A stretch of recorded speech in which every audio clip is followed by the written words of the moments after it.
Good morning, ladies and gentlemen, and welcome to the International Seminar on the Implementation of Learning Theory and Practice of Long-Term Care in Adult, Maternal, and Child Health. We are honored to have you all here today as we delve into the critical topic of enhancing healthcare practices for the well-being of individuals across various stages of life. To begin our program, let us pay tribute to our great nation with singing the Indonesian national anthem, Indonesia Raya. I kindly request everyone to join us in this moment of national pride.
May we now come together in unity as we seek blessings for the success of this seminar.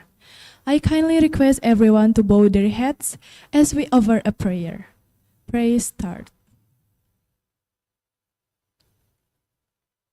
Amen. Thank you. Your presence here today signify your commitment to advancing healthcare knowledge and practices in our society. We are honored to have distinguished participants, esteemed speakers and dedicated organizer, and Nurse Niputu Kamaryati Eskep MNS, PhD, a Dean of a Health Faculty from Institute of Technology and Health, Bali. Now, I would like to invite Nurse Niputu Kamaryati, our Dean of Health Faculty, to deliver her welcome address and share her insight on the significance of this seminar. To Nurse Niputu Kamaryati, the time is yours. Distinguished colleagues, ladies and gentlemen, I'm delighted to welcome you all today to the international seminar with the theme Implementation, Learning Theory and Practical of Long-Term Care in Adult, Maternal, and Child.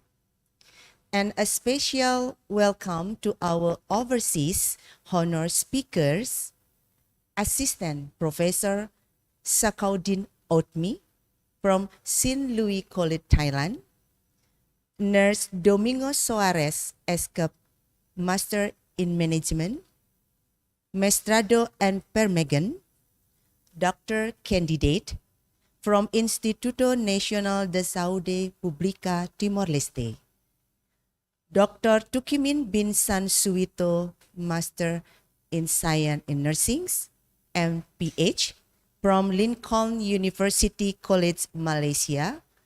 Also, Niluh Adi Satriani, Master in Maternity Nursing, and Ida Ayu Wulandari, Master in Midwifery from Institute of Technology and Health Bali. Good morning. First of all, I would like to express how happy I am to be with you this morning. Today, we are holding our major event in a virtual format with no audience physically in the room. I'm speaking to you in a much more positive context, both in terms of the health situations and education outlook.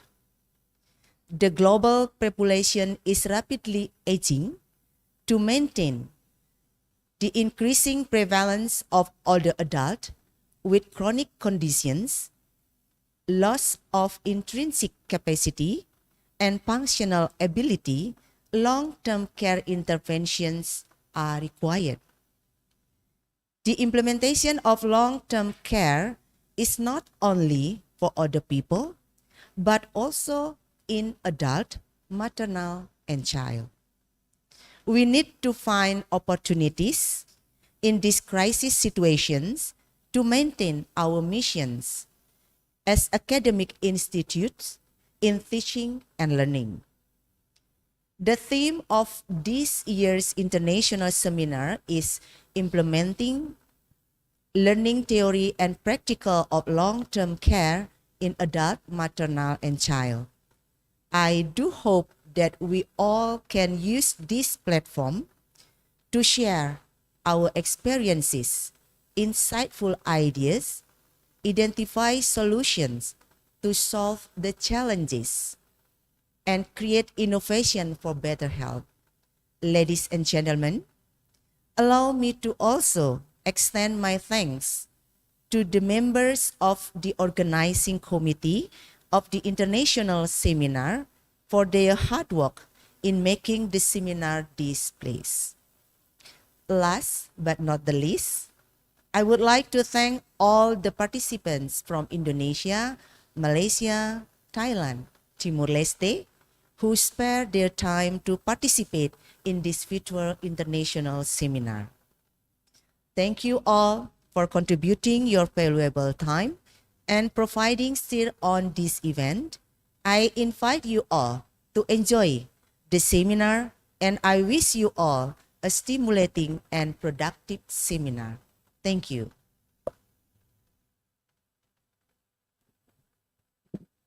Thank you, Nurse Niputu Kamariati, for your inspiring words and for setting the tone for this esteemed gathering.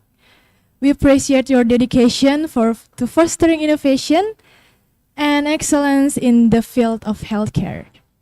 Now, we kindly request all the participants to join us for a virtual photo session.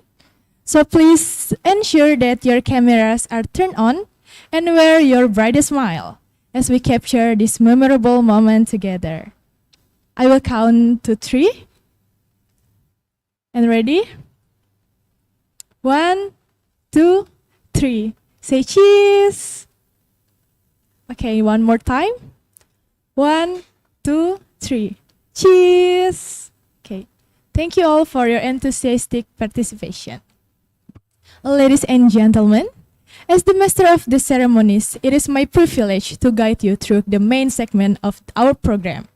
At this moment, I would like to hand over the stage to our esteemed moderator for today, Nurse Ida Ayuningrat Pangruatingdiu, SCAP MS, a lecturer in maternity nursing for the bachelor's degree program at the Institute of Technology and Health Bali.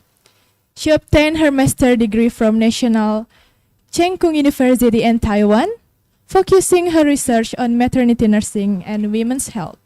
We have full confidence that she will skillfully lead us through the enlightening discussion that awaits us. So without any further ado, I invite Mrs. Ida Ayuningrat to lead this segment. Thank you.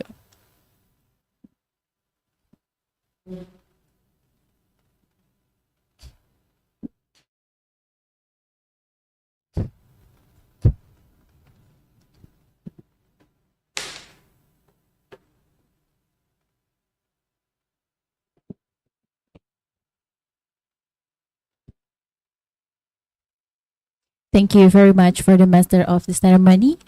Good morning, ladies and gentlemen. Thank you for the opportunity given to me as a moderator at today's seminar. Once again, I'd like to welcome you all to the international seminar with the theme of Implementation Learning Theory and Practical of Long-Term Care in Adult, Maternal, and Child. Ladies and gentlemen, nowadays, we face challenges where there is an increased patient who need long-term care. This certainly in line with the needs of the quality health service.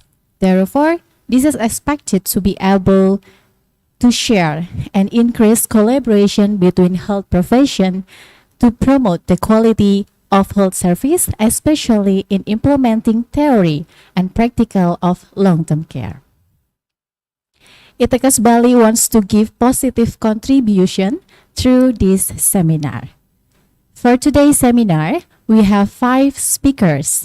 And for now, our first speaker is Mrs. Ida Ayu Wulandari, SSIT MCAP, from Institute of Technology and Health Bali. Firstly, I'd like to greet our first speaker, Mrs. Ida Ayu Wulandari. How are you today? I'm fine, thank you.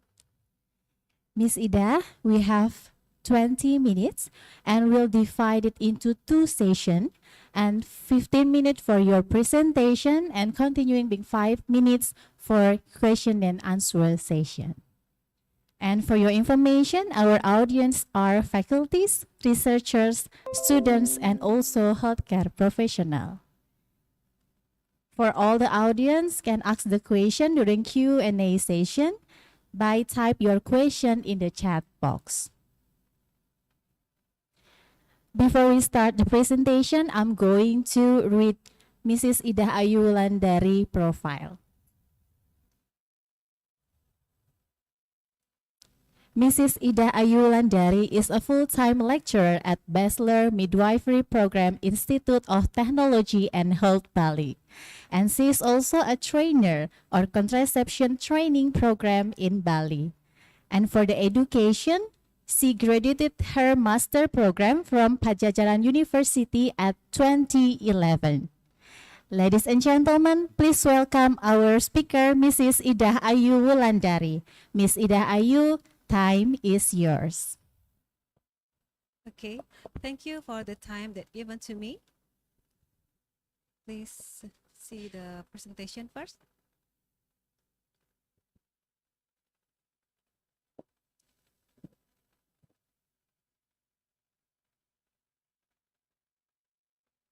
Okay.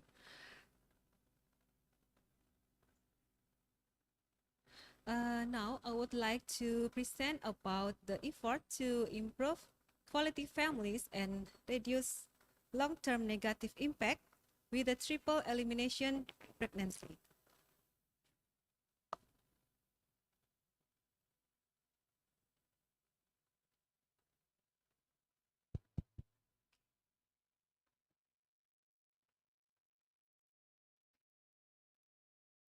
Okay, in this session, I want to present about the effort to improve quality family and reduce long-term negative impact with the triple elimination during pregnancy. Next. This is for the outline for today. We will talk about introduction, and then we will talk about HIV, hepatitis B, syphilis, triple elimination, and the last is suggestion. Okay. Family development is carried out in an effort to create a good quality family in a healthy environment. Within the family component, mother and child are vulnerable group. A child who is born in the successor of the nation. If the baby is born in the good condition, then in the future they become a reliable human resource. Conversely, if a baby born in the sick condition, and then the baby will need a long-term care, with of course required a lot of money and time, so effort. Next. The main cause of the problem in the newborn were infection from the HIV, hepatitis B, and syphilis. HIV, syphilis, and hepatitis B can be transmitted from an infected mother to her infant during pregnancy, upon delivery, or through breastfeeding and cause morbidity and mortality. Next. The first one, we will talk about HIV. Globally, an estimate 1.3 million women and girls living with HIV become pregnant each year. In the absence of intervention, the rate of transmission of HIV from the mother living with HIV to her child during pregnancy, labor and delivery, or breastfeeding range from 15% up to 45%. As such, identification of HIV infection should be immediately followed by an over-linkage to lifelong treatment and care, including support to remain in care and virally suppressed and over of partner services. Next. Children with HIV frequently get the following, like ear infection, sinus infection, pneumonia, intestinal illness, sepsis, skin disease, and so pneumonia meningitis, like inflammation of the membrane covering the brain and the spinal cord. This is the picture, the baby with the HIV. The second one, the first picture, baby with the HIV rash. And the second picture is cutaneous manifestation of the HIV infection. And the third is a baby with HIV and malnutrition. The second one, we will talk about hepatitis B. Infant hepatitis B, immunoglobulin prophylaxis shortly after birth, and perinatal peripartum prophylaxis with the antiviral can provide additional protection for the prevention of MTCT of HIV. Since 2020, WHO also recommended that pregnant women who test positive for HBV infection receive tenofovir prophylaxis from 28 weeks of pregnancy until at least birth under the certain condition. The recommendation, which in addition to the 3-dose hepatitis vaccine in all infants, including TBD, help to prevent further the transmission of HBV during pregnancy and delivery. Hepatitis B virus can be cause chronic hepatitis B, and the risk for the development of chronic HBV infection is strongly associated with the age of exposure.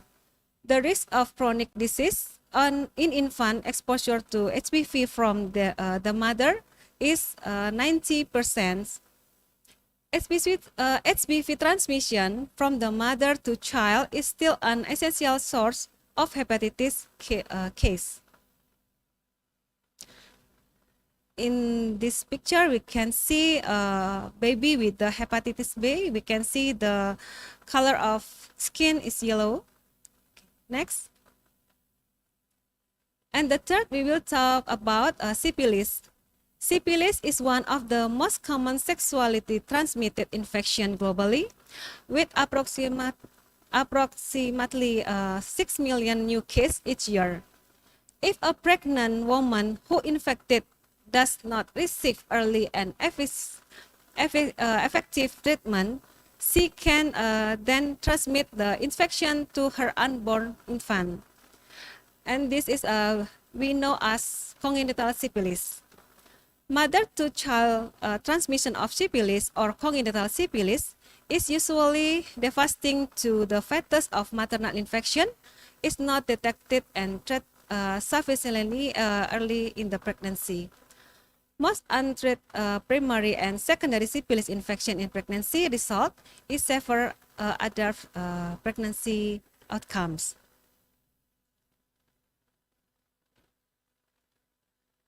The burden of morbidity and mortality due congenital syphilis is high. In 2090, WHO estimate about congenital syphilis case globally. It's including early fetal death and stillbirth, and then neonatal death, and then preterm or low birth weight birth, and infant with a clinical diagnosis of congenital syphilis. Okay, from this picture, we will learn about the natural history of untreated syphilis in pregnancy.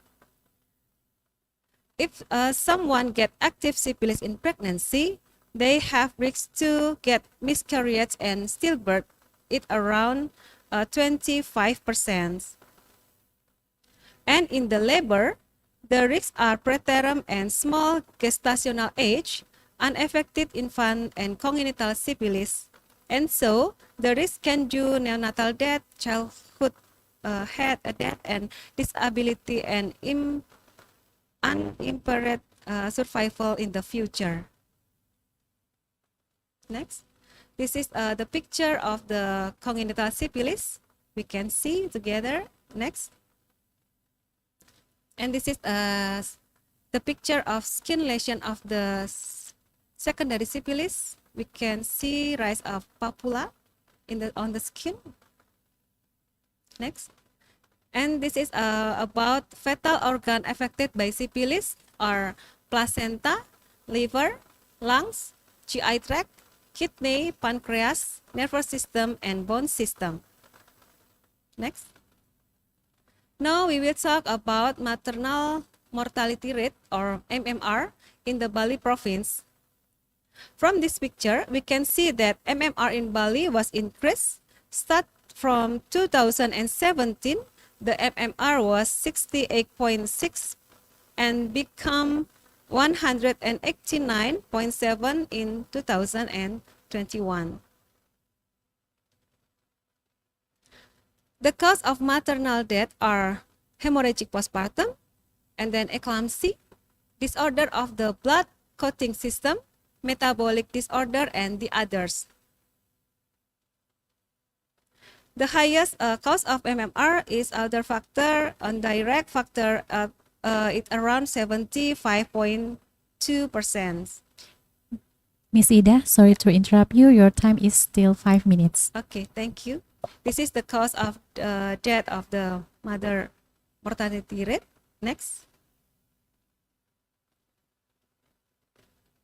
Okay.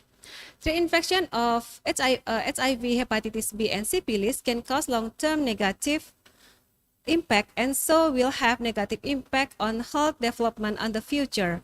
This is the reason for the importance of health effort mother and child is one the priority of health development in Indonesia. One of the effort to break chains is transmitted infection from the pregnant woman to their baby is triple elimination during pregnancy. Triple elimination is elimination of the mother to child transmission of 3 infection prevalent in low middle income countries such as our country. This triple elimination is a program that aims to achieve and maintain elimination of mother to baby from HIV, hepatitis B, syphilis in order to achieve better than women, children, and the family through a coordinated approach. Triple elimination is carried out once during pregnancy and the nearest public health center. Yeah, pregnant women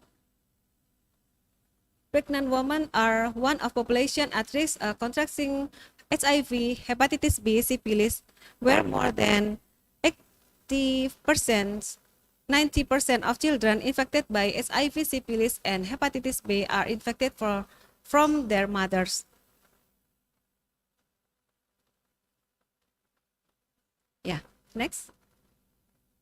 The policy was followed by our country is with the issuance of the Minister of Health Decree number 552 of the 2070 by Ministry of Health.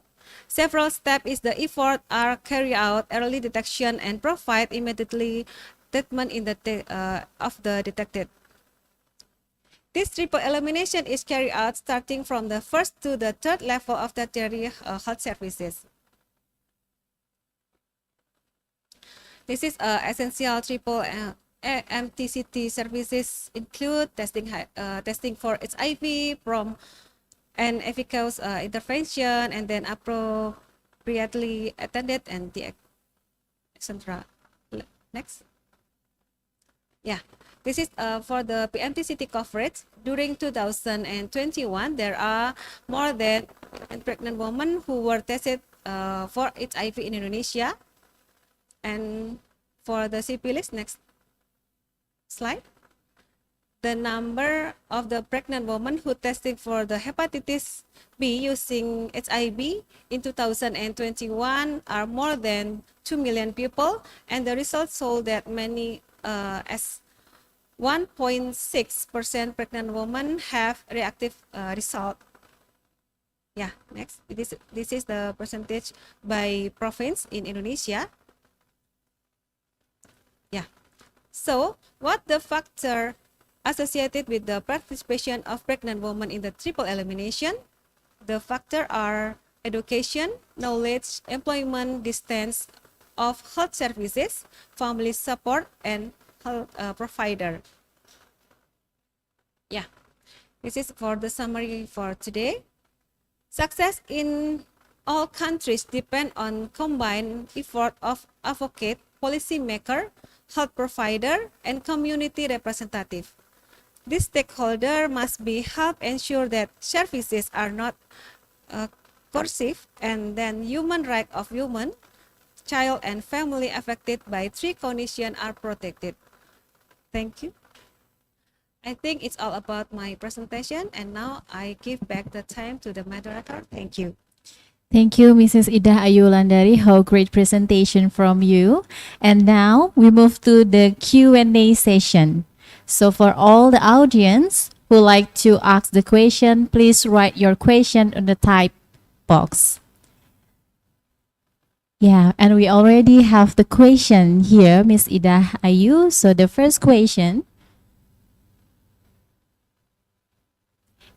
came from Nikomang Sri Aryani. Her question is, how about triple elimination implementation in Denpasar, considering HIV case in Denpasar quite high? Okay. The question is clear for you, Miss Ida? Yeah. You want to answer directly now? Yeah. Okay. Time is yours. Excuse me, can you repeat again? Okay. The question is, how about triple elimination implementation in Denpasar, considering HIV case in Denpasar is quite high? So how about the implementation? Okay, thank you. I will try to answer.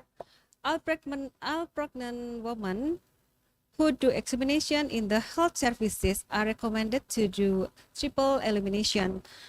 Through the cooperation with the public health center network, all health services like a midwifery practice or clinic or facilities of the health center to implement the three elimination with the free of cost, so they not to pay.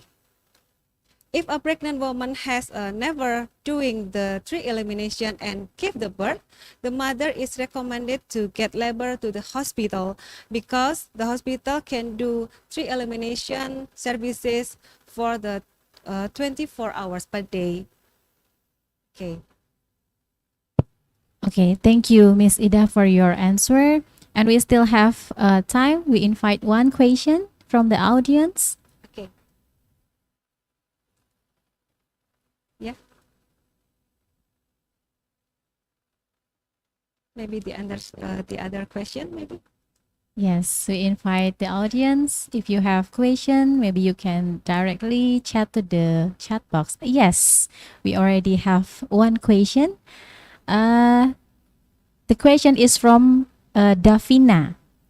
She is a student from midwifery study program of ITEKAS Bali.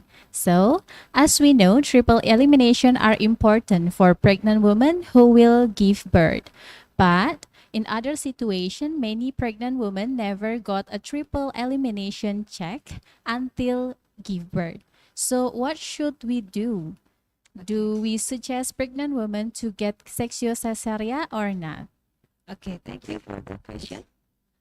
Yeah, every pregnant mother must be get a triple elimination. So if the mother never give the triple elimination examination and they will be labor the baby, she must be get delivery on the hospital, because in the public health center or praktek mandiri bidan, or we call this midwifery practice, they can do triple elimination on 24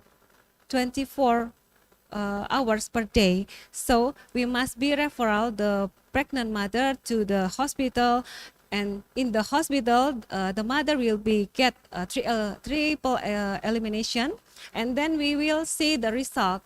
If the result is okay, no not reactive, so the mother can be labor by spontan or per vagina birth. But if the result show that the result is positive or reactive, so the pregnant woman must be get a sexual cesarean, something like that.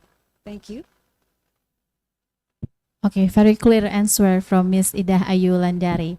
Okay, we just have only two questions, yeah, because of the time. So, from Miss Ida Ayu Landari, we note that in Indonesia, we have triple elimination program to prevent and maintain infection from mother to baby. But in the future, we also facing challenges how we deal with same factor associate with mother participation in this program. And now we move to the next agenda, which is deliver token appreciation to the speaker. And for this, we invited Mrs. Adi Satriani to hand over the certificate to the speaker. Miss Adi Satriani, time is yours.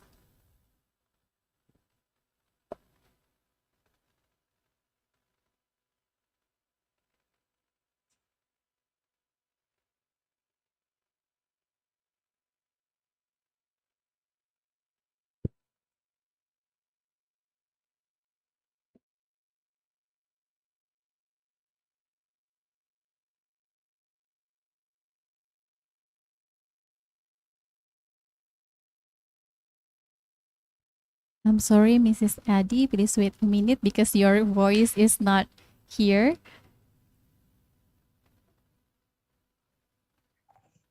I'm so sorry. Okay. Yes. Yes, Thank please. you, uh, Ibu Dainingrat, Miss Dainingrat, as a moderator.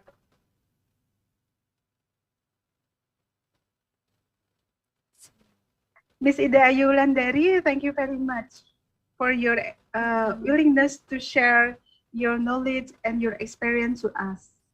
Now, I would like to give your certificate as as our appreciation for your participation on this international seminar.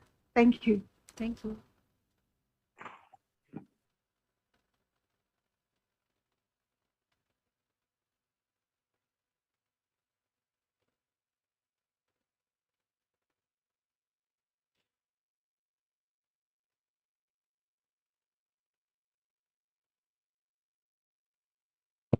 Okay, thank you for Miss Adi Satriani and also our great speaker today for joining with us and sharing knowledge with us. And hope to see you again, Miss Ida Ayu Landari. And now we have the second speaker here.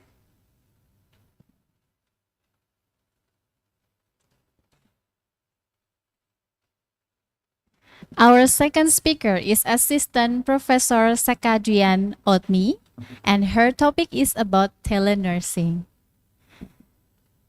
Sawadika Achan. How are you today? Yeah. Achan, for your session, we have 20 minutes and we will divide into two sessions. 15 minutes for your presentation and 5 minutes for Q&A session. Ladies and gentlemen, before we start, I will read briefly about Achan profile.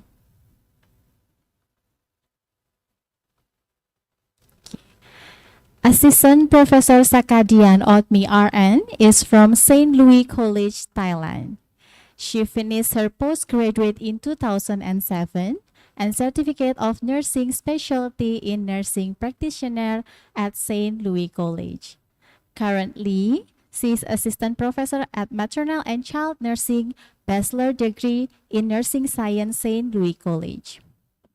And she got some award and fellowship, such as in 2020, she got Outstanding Award for Research from St. Louis College. And she also a member of Nurse Association in Thailand.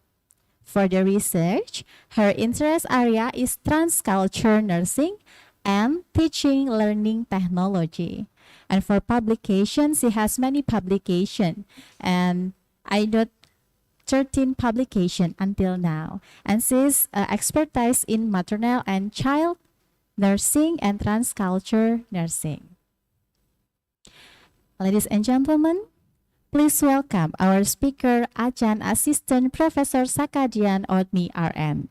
Achan, time is yours. Thank you very much. On behalf of St. Louis College, I would like to say thank you for giving me a chance to present my topic. Right? Let me start by giving you some background information about my topic, telenursing. Next slide. Okay. As you are already know about the COVID pandemic situation, at that time, student nurse lacked of opportunity for on-site practice training in the hospital. Why? Teaching and learning must be continued. What should we do? We concerned about first, besides technical skill, the essential characteristic of student nurse is social skill. Sometimes we know as soft skill.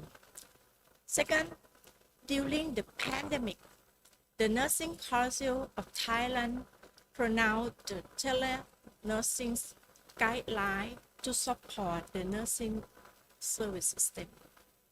On the base of situation, I thinking about the telenursing health promotion in pregnancy. Next. And I done the research and evaluation of telenursing health promotion in pregnant women by student nurse St. Louis College is published 2022 on the Journal of Health and Health Management. Next. I would like to talking about the objective of my research. First, to assess the input factor. Second, to assess the process. Third, to evaluate the output of the nursing service for pregnant women via the telenursing service. And fourth, to measure the satisfactions of the nursing student to the practice to the telenursing system. Next. This is a very complicated slide. I would like to explain a lot about the research conceptual framework. The conceptual framework, I adopt the SIPA model of evaluation is developed by Daniel. This framework consists of 4 aspects of evaluation. You see this slide below. Firstly, the context is the planning. Decision is tell us to ask question. What should we do? as I described in the first section, right? The context approach to the COVID-19 situation and the regulations of the nursing council have changed. We should make a new paradigm. In this research, the context was used to analyze and discuss the study result. The second aspect is the input. Yes. It shows how we should do it. It's a structuring decision that identify result need to meet the student objective and the material. Next, process. No, next. Okay. Thank you very much. Next, process in the implementing decision that follow the study guideline of this study. Finally, the products have three consists: output, outcome, and impact. The scope of this study didn't include outcome and impact, which we plan further. The output is describe whether research should be continued, modified, or adopt altogether. In short, we proceed with the context, input, process, and outcome, analyze and argue the data of this study. Next, I will show about the research conceptual framework. Inputs have: first, readiness of student nurse; second, equipment availability, long distance communication.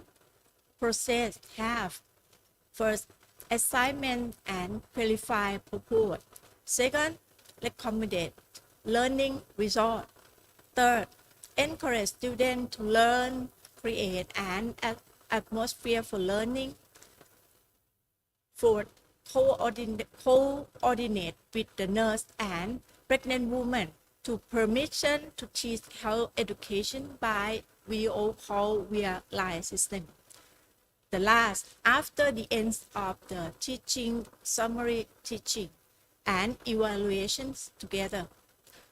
Output have: first, moral, ethical, and professional ethics; second, knowledge; third, interactive skill; fourth, the relationship between persons and responsibility; fifth, analytical skill, numerical communication and information technology; and sixth, practical skill profession. Next, research methodology. The purposive sample consists of 50 nursing students enrolled in the maternal and child nursing and midwifery practicum 2 2020.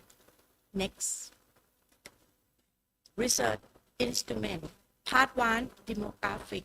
Part 2, evaluation of telenursing health promotion in pregnant women, input, process, and output. Part 3, certification telenursing health promotion in pregnant women. Next,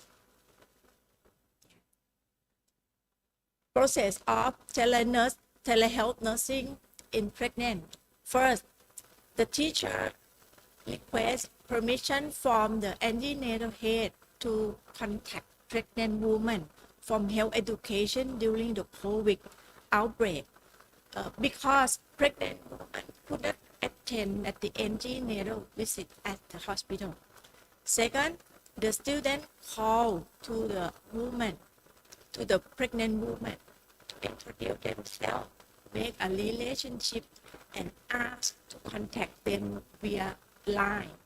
Next, student design the clinical teaching methodology in health education to the video call line. Next, the student make an appointment to teach pregnant women under the supervision of a teacher while teaching. Next, pregnant women can Pregnant woman can contact the student in charge until the end of the practice or until the pregnant give birth. And the last assessment by Q&A and take a quiz. Okay, next slide, please. Okay, this is like a picture can explain everything I tell you. Next. This is a result. Result, have a look at this table. Input, all of inputs have a high level. Next slide, please. Process, all of the process, very higher level too. And the last, next slide, please. Output, all of the output have a higher level too. And the last, satisfactions of the telenursing by the student nurse have a highest level too. Next slide, please. Result show that the mean of the overall input process output was at the highest level. Additionally, the student nurse were satisfied with the overall telenursing mean at the highest level. Next slide, please. Suggestion. Telenursing should be used for health promotion of among women, pregnant women in the clinical area. And further researchers should evaluate the efficiencies of the distance learning nursing system in the health promotion. Now, I will be happy to answer to any question you may have. Thank you very much. Thank you very much, Achan. Really great presentation and great research that you conducted. So now we move to question and answer session. So today we have our student from Thailand. We're conducting student exchange program. And may our student from Thailand, maybe you have question, please write in the chat box. Okay, while we're waiting for the question, we have one question already, Achan, from our lecturer, Kadek Sriasih. And her question is, so good morning, my name is Kadek Sriasih. I'm nursing lecturer from Itekas, Bali. I want to ask Achan, how long is the process of this activity? It's mean like telenursing health promotion. Yes. I doing the research at the time of teaching practicum.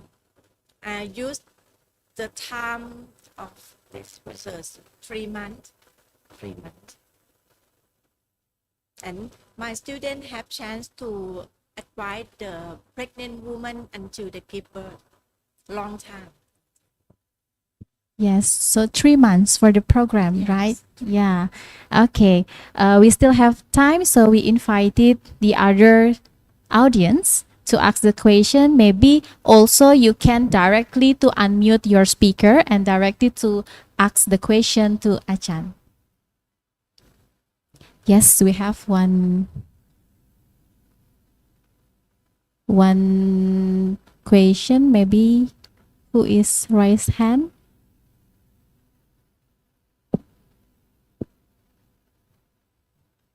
Okay. For the participant, maybe you can directly unmute the speaker. Yes. Yes. Yeah. Excuse me, Achan. My name is Marta. I have one question. Can telenursing be used beside a pregnant woman? Thank Okay. you. The question is clear for you, Achan? I'll repeat once again. Okay. Marta, please repeat your question once again. Okay. My question is, can telenursing be used beside a pregnant woman? Okay. So the question, can telenursing program used in other beside in pregnant woman? Yeah. Yes, please, in, Achan. in fact, the telenursing have the idea because COVID pandemic. In Thailand, we always use telemed to help the people who infects the COVID and cannot go to the hospital, stay at home.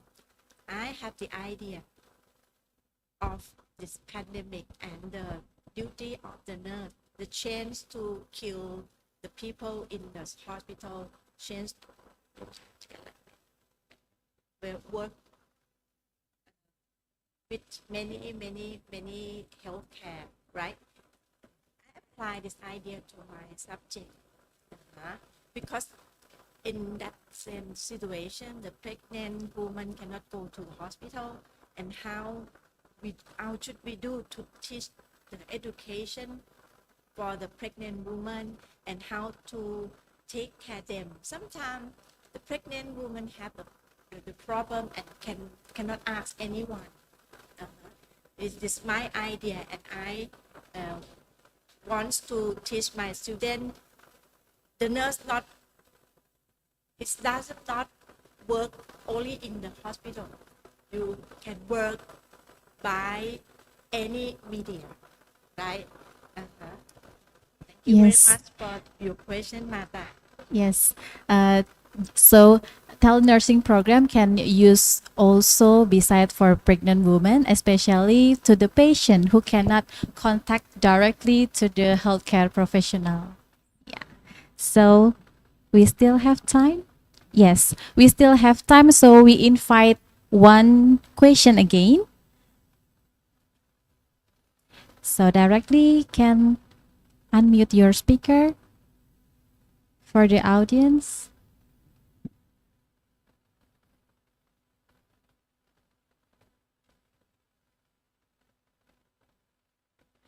Okay. In the chat box,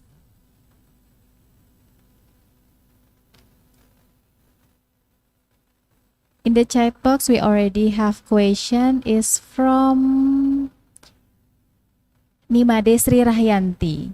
So, her question is there any barrier during this program?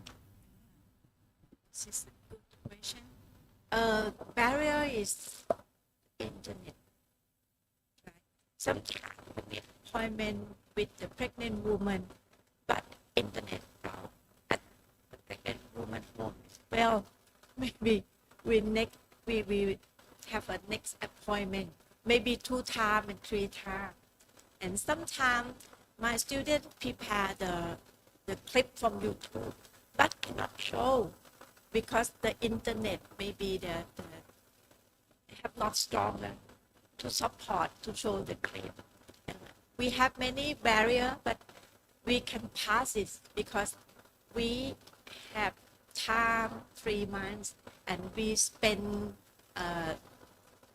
like a intention to do it well for the pregnant woman have a good outcome.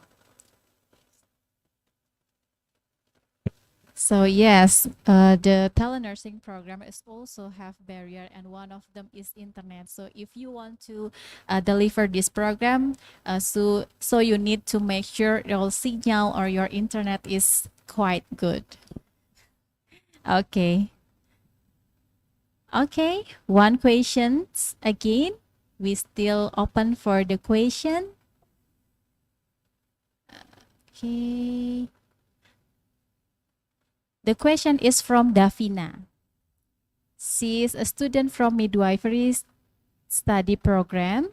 So, as already explained, telenursing has a lot of benefit to pregnant women, but not all of the pregnant women have good signal to do a telenursing. So, what should we do, Achan? How we can teach the pregnant woman while the signal or the internet is not good? The big problem. Thank you very much.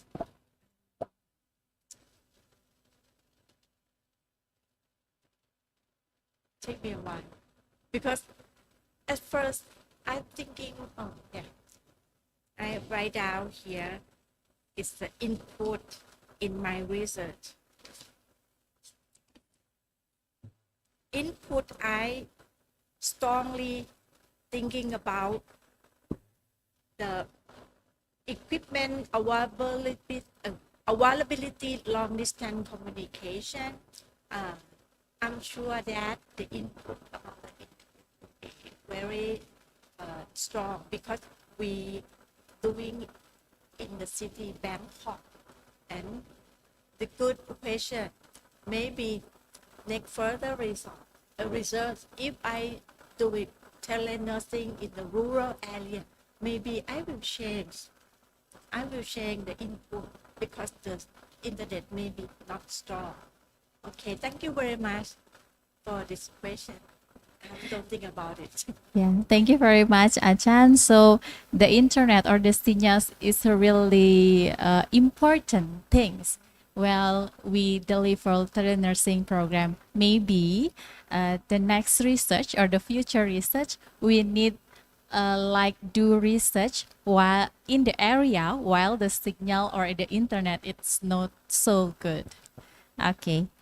So the time is up. So we close for the question and answer session. So from Achan, we note that telenursing can be one of the best way to give our student experience to deliver nursing care or while we cannot touch directly to the patient. And also from the research, we found that students really satisfied with this kind of the program, and also telenursing may become one of the methods for deliver health promotion. And now we move to the next agenda, which is deliver certificate to the speaker. And for this session, we invite Mrs. Adi Satriani to hand over the certificate to the speaker. To Mrs. Adi Satriani, time is yours. For the time that's given to me.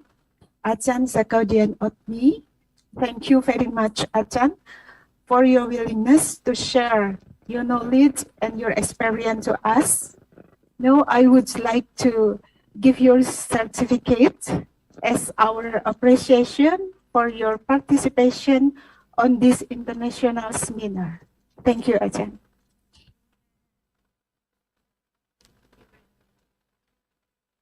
Thank you very much for Miss Adi Satriani and also Achan. Thank you very much for joining with us in this seminar and sharing knowledge and experience with us. See you again in another occasion. And ladies and gentlemen, we still have speakers, and now we move to the third speakers.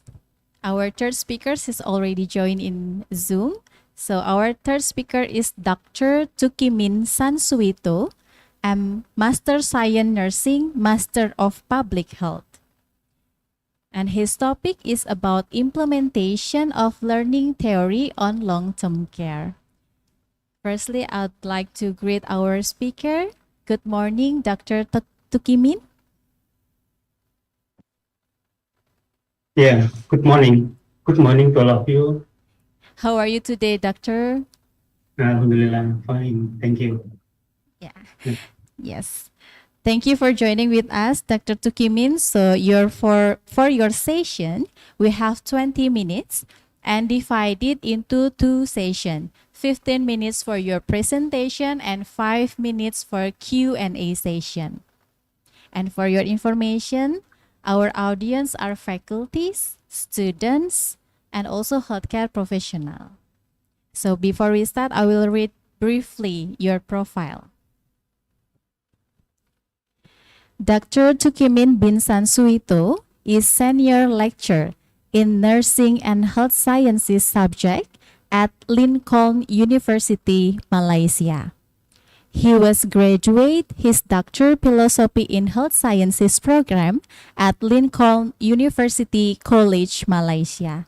And his specialty in nursing care, medical surgical, public health, and also interest with digitalization in learning. And for publication, he conducted many research, and I note he has 50 publications until now. And currently, his research is about differences effect of isometric exercise, hand grip, and ergonomic exercise on elderly blood pressure in Sitopeng, Cirebon, Indonesia. Ladies and gentlemen, please welcome our speaker, Dr. Tukimin bin Sansuito. So for Dr. Tukimin, for the share screen, you want to directly share screen from you, or we will help in here? Okay, I think I can share my screen. No Ah. problem. Okay. Okay, Dr. Tukimin, time is yours. Okay.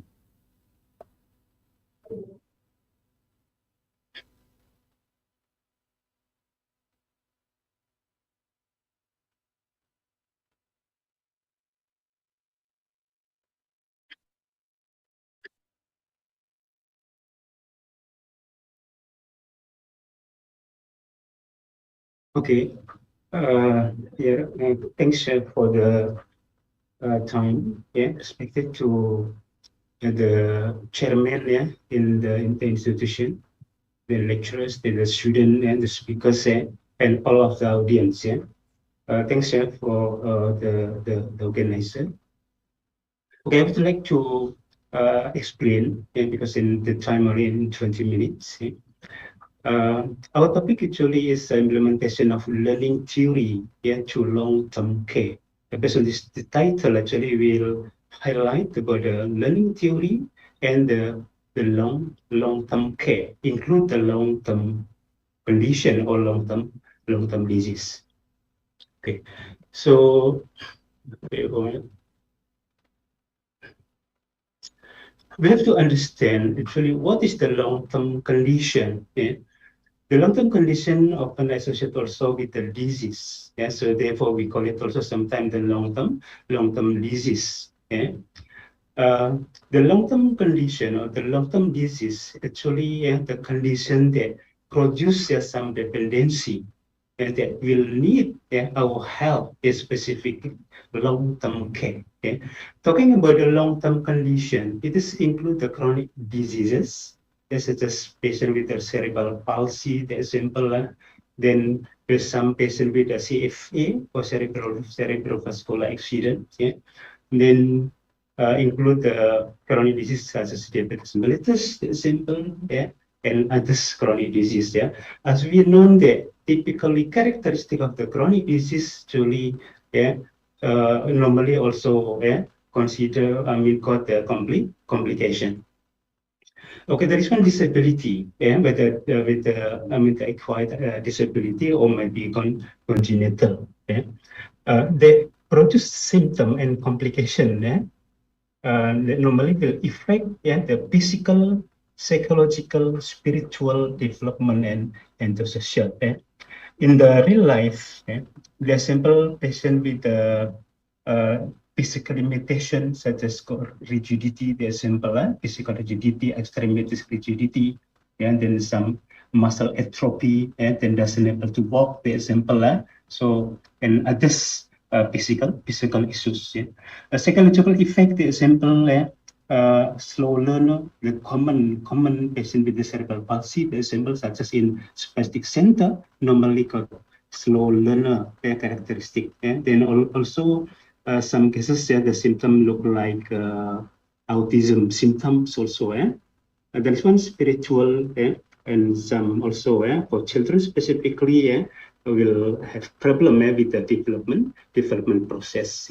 That we have to take attention also about their social life because patient got social life limitation also. This condition, from the symptom and the complication produce dependency that need the long-term care that specifically will need our help for medical and the non-medical care.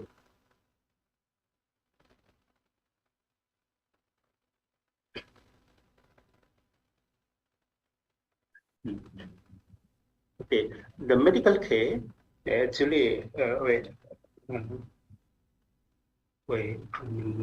doesn't move the slide. medical care, they're simple, administer the medication, they're simple. So in some cases, for patient who has ability to conduct the medication by self, so we have to teach the self-care also. Yeah.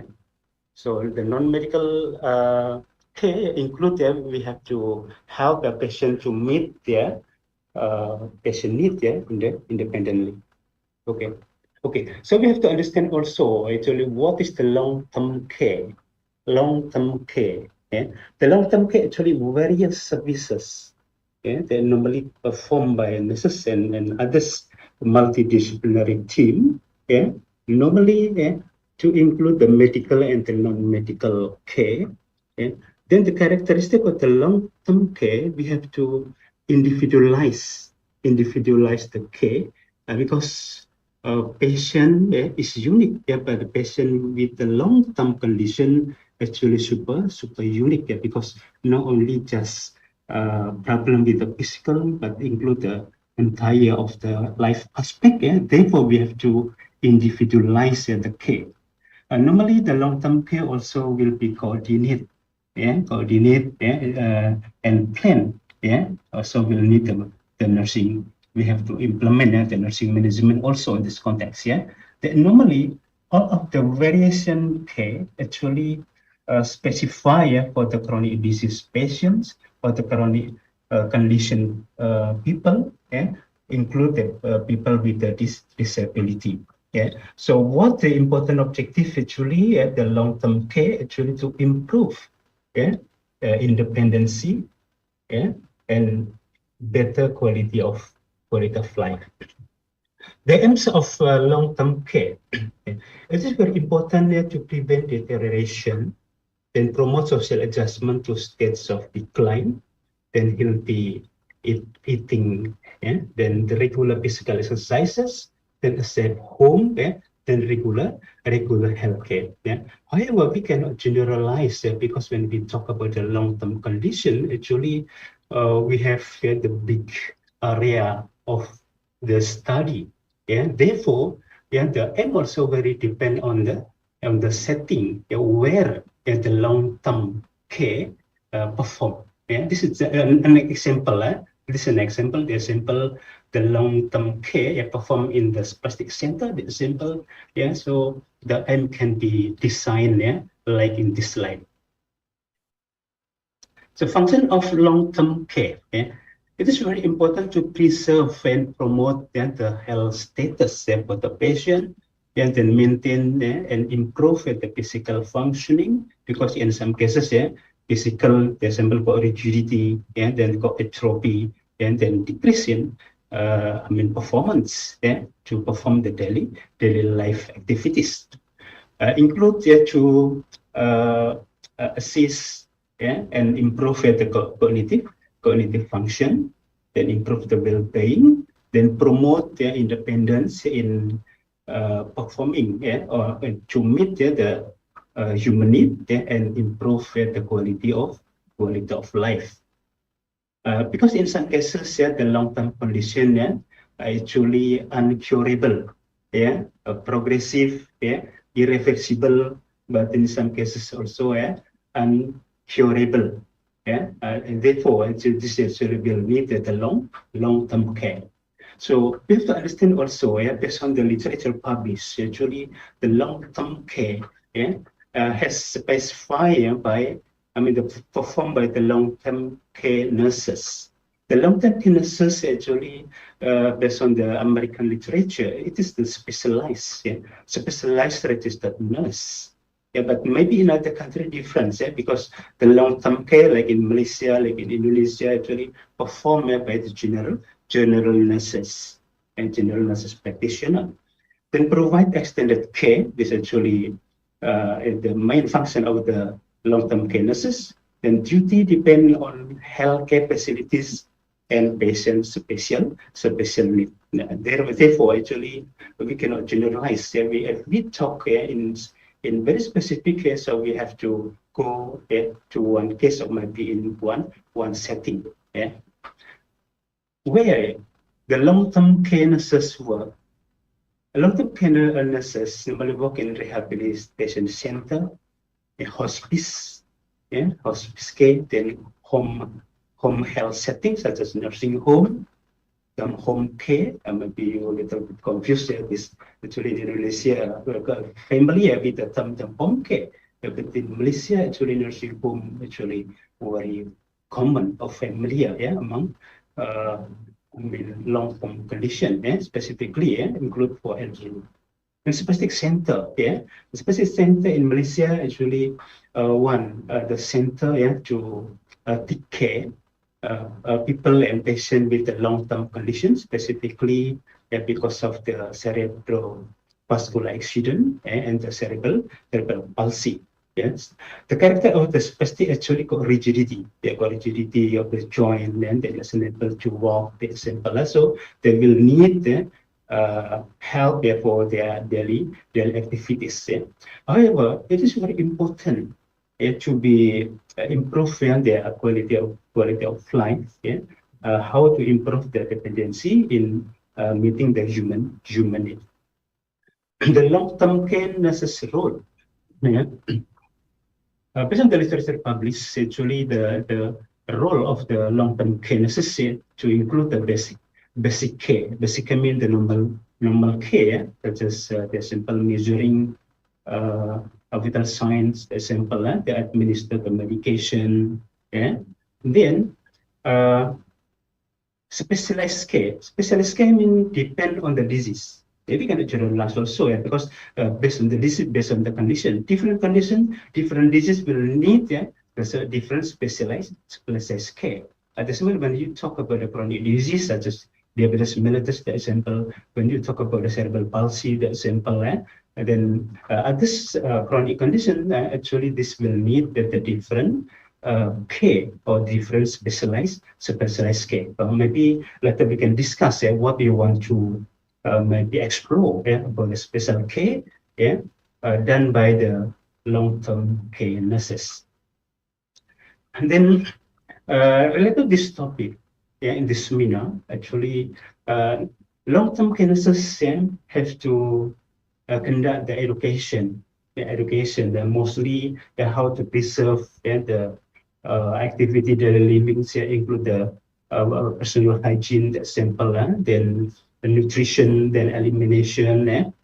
So it is very important to improve independency, then to reduce the dependency. It's very important also to support the emotional life. Education in long-term care. We cannot generalize, because very depend on the specific condition, very depend on the specific chronic disease.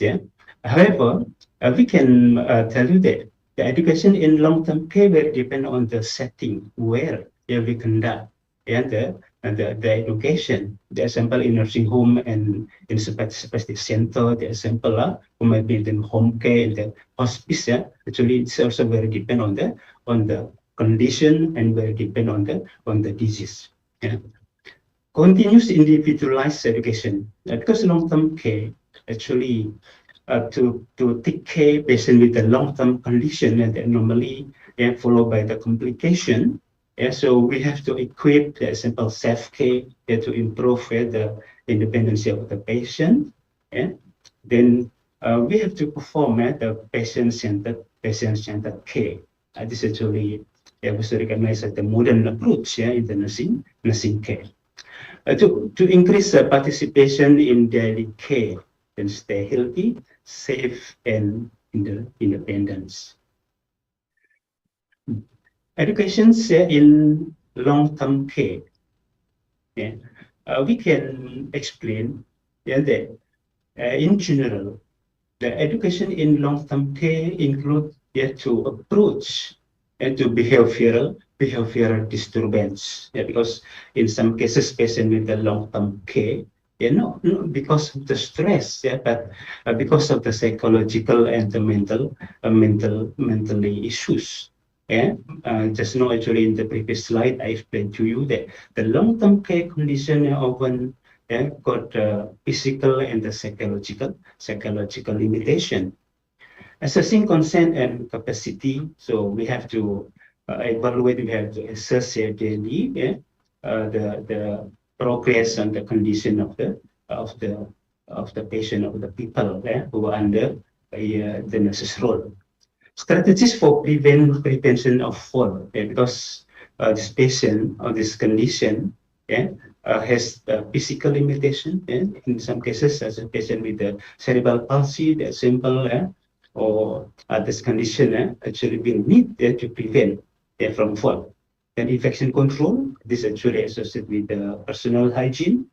Then polypharmacy, not only just normal modern pharmacy, to include the complementary care, because WHO recommend the practice combined with the complementary measure, complementary care. Then interprofessional collaboration in healthcare, so we have to understand we cannot work alone. So normally we work as a team in the multidisciplinary teams. Then basic human needs, so we have to educate the patient and nurses also. And then personal hygiene, then physical therapy based on the specific issues, and then self-care also. Dr. Tukimin, sorry to interrupt you. Your time is 5 minutes left. Okay. Okay, the education actually not just only for patient or for the people, but include for nurses. We because in some cases actually the long-term care actually performed by the general nurses. So nurses will need the input to improve the behavioral characteristic, such as openness, the example, within motivation to be patient, having affinity, then feeling responsible, leadership, courage, and others. Include to improve the knowledge and skill, such as personal style, how to educate to the patient, then professional knowledge, self-reflection, and then knowledge about the colleagues and team, then being able and building, share knowledge. So we have to communicate, we have to educate, to improve the communication skills and the collaboration ability. Okay, learning. When we talk about the learning, whoever who learn actually the outcome to include the knowledge, to improve the knowledge, improve the awareness, then will ameliorate the attitude, and improve the compliance. So our outcome, actually we expect will change the behavior from don't know become known, then person able to perform, become able to practice. So the outcome, so we expect patient able to do the self practice. This is the some learning theory that we can explain. It's actually the framework. Framework to how to educate the patient, or framework to learn. The common learning theory used actually, normally is associated with the behavioral learning theories. Stimulus response model, that is the commonly practiced. This is actually how we manipulate how to the stimulation. Then we have to expect the change theory by changing the stimulation. Actually you can read again and later. So this you see as actually unconditional stimulus, the simple, then the outcome will become unconditional response, and S means the natural stimulus. This is the normal situation. So plus, okay, I think we can give directly the example. This is an example. Then unconditional stimulus, the example unperceived odor, and then unconditional response to requisite feeling. Then how the unperceived odor will change the behavior or the perception.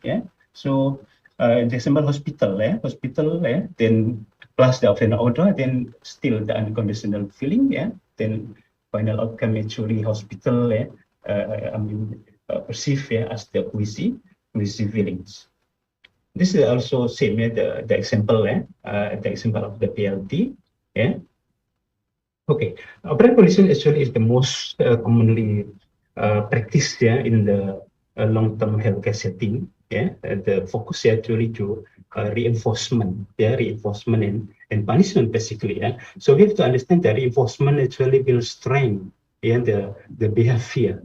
Positive stimulus, what positive stimulus will receive, to increase the behavior. Without reinforcement, this negative state, stimulus is actually the basic understanding, that we can explain more, more than we understand. Then cognitive learning theory such as Gestalt, the information processing, and then cognitive development. This is the example of the Gestalt.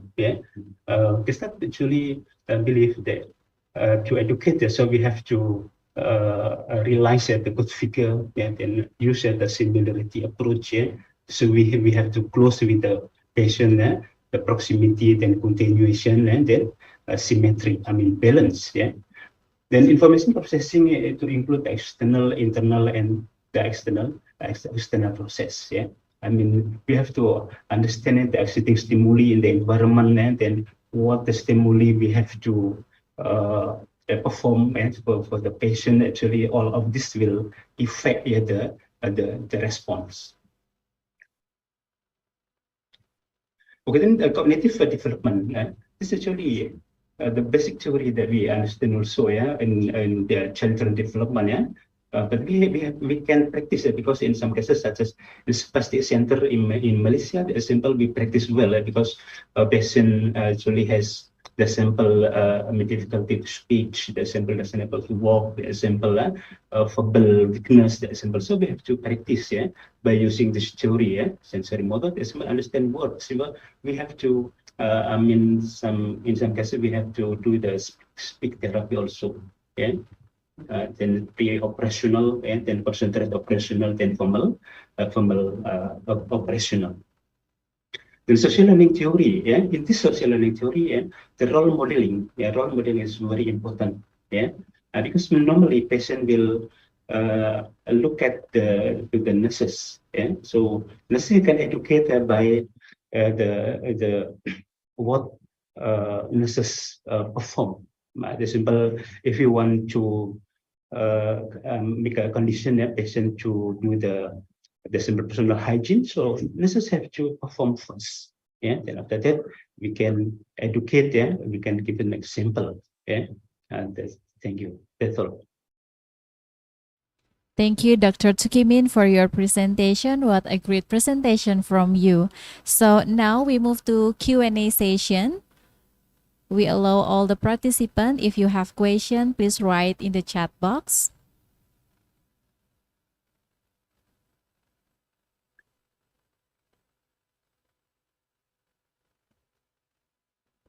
Okay, we already have one question, Dr. Tukimin. The question came from Sarah Kartika Wulandari. So good morning, Dr. Tukimin. I would like to ask about what struggle and tips do you have with family in care? Okay. Okay. When we talk about the family in care, it's usually considered as the family based care. So our family based care actually in this context, related to the home care, related to the home care and hospice. The patient actually stay in the house, in their house. Okay. So we have to consider the support system when patient stay at home. And there's no actually, the most important thing is firstly how the patient life with a safe environment. The example such as the floor, the example the light, the example if necessary we can provide the handrail, the example that is maybe like the considered, but very depend on the case. Very depend on the case. So we have to specify our care, specialized care based on the case. However, so we have to inform the support system. If patients stay at home, so we have to inform the family members. The family members are responsible to take care, because the care or the nursing care, the objective nursing care, is really to improve the independency and to reduce the dependency, and then to allow patient to meet the human need, with the existing support system. So we have to educate because our topic actually the learning theory, learning theory actually to learn, actually who should be learned, in the family setting, actually not only patient, but we have to engage the family, to join, together, to take care of the patient, because when patients stay at home, automatically the family as caregiver, as a caregiver, as a caregiver, so we have to improve the family knowledge, family skill about the specified care, for the for the patient, If but this is very dependent on the patient also, The patient has some degree of the independency, so we can improve the patient knowledge also. However, the control from the family is very important. We know that the Malaysian Indonesia actually very famous with the family based care. So we have to assess family comprehensively, then we establish the nursing care. The nursing diagnosis. Then we have to plan our nursing care plan. Then we implement based on what we have planned. Okay. So as the conclusion, we have to engage the family as the caregiver. Thank you. Family members to also take care the patient. And then we have other question is come from Futu Noviana Sagitarini. So her question is, can you explain about the function of long-term care especially in cognitive function? Yeah. Okay. Okay. Thanks for the question. Very good question. There actually is one aspect of life here. That in previous slide I explained that patient not only got the physical problem, but include the psychological and the cognitive problem. When we talk about the cognitive, actually this related to the learning, because the ability of learning is very depend on the cognitive functioning. Issue with the cognitive functioning, example, patient a slow learner, then a lost memory, then very difficult to memorize the long-term condition. Then when we teach, maybe forgotten and difficult to apply. We teach today, tomorrow forgotten. There is a common issue with the cognitive functioning. Cognitive function. Therefore, the role of the long-term care nurses is very important. The education should be continuous, not only just one time per day. Every day we have to educate. Why? Because the commonly in some cases, such as in spastic center, I give you the real case in spastic center.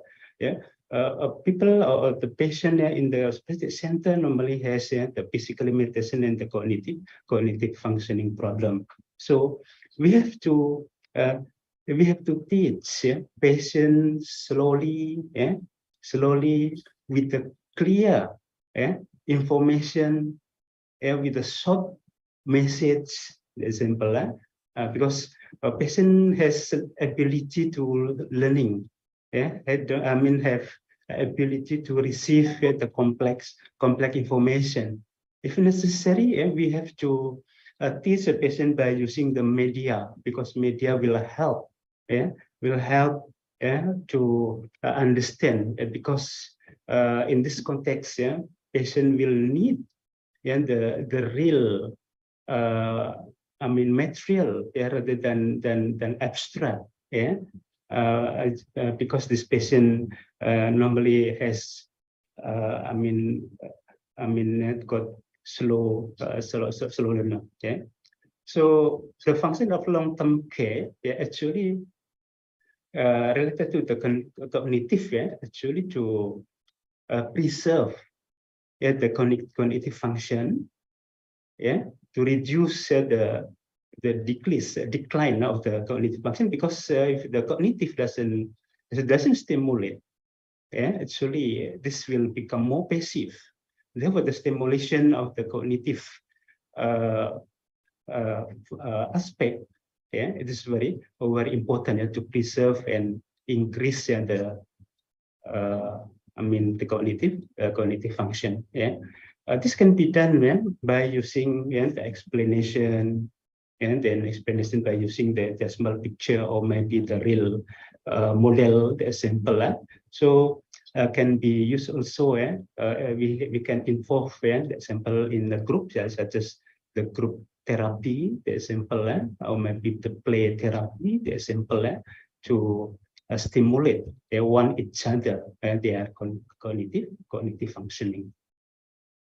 Okay, so can we conclude that we can educate, we can demonstrate by using a role model, so we can engage also in a group and play therapy. Okay, thank you.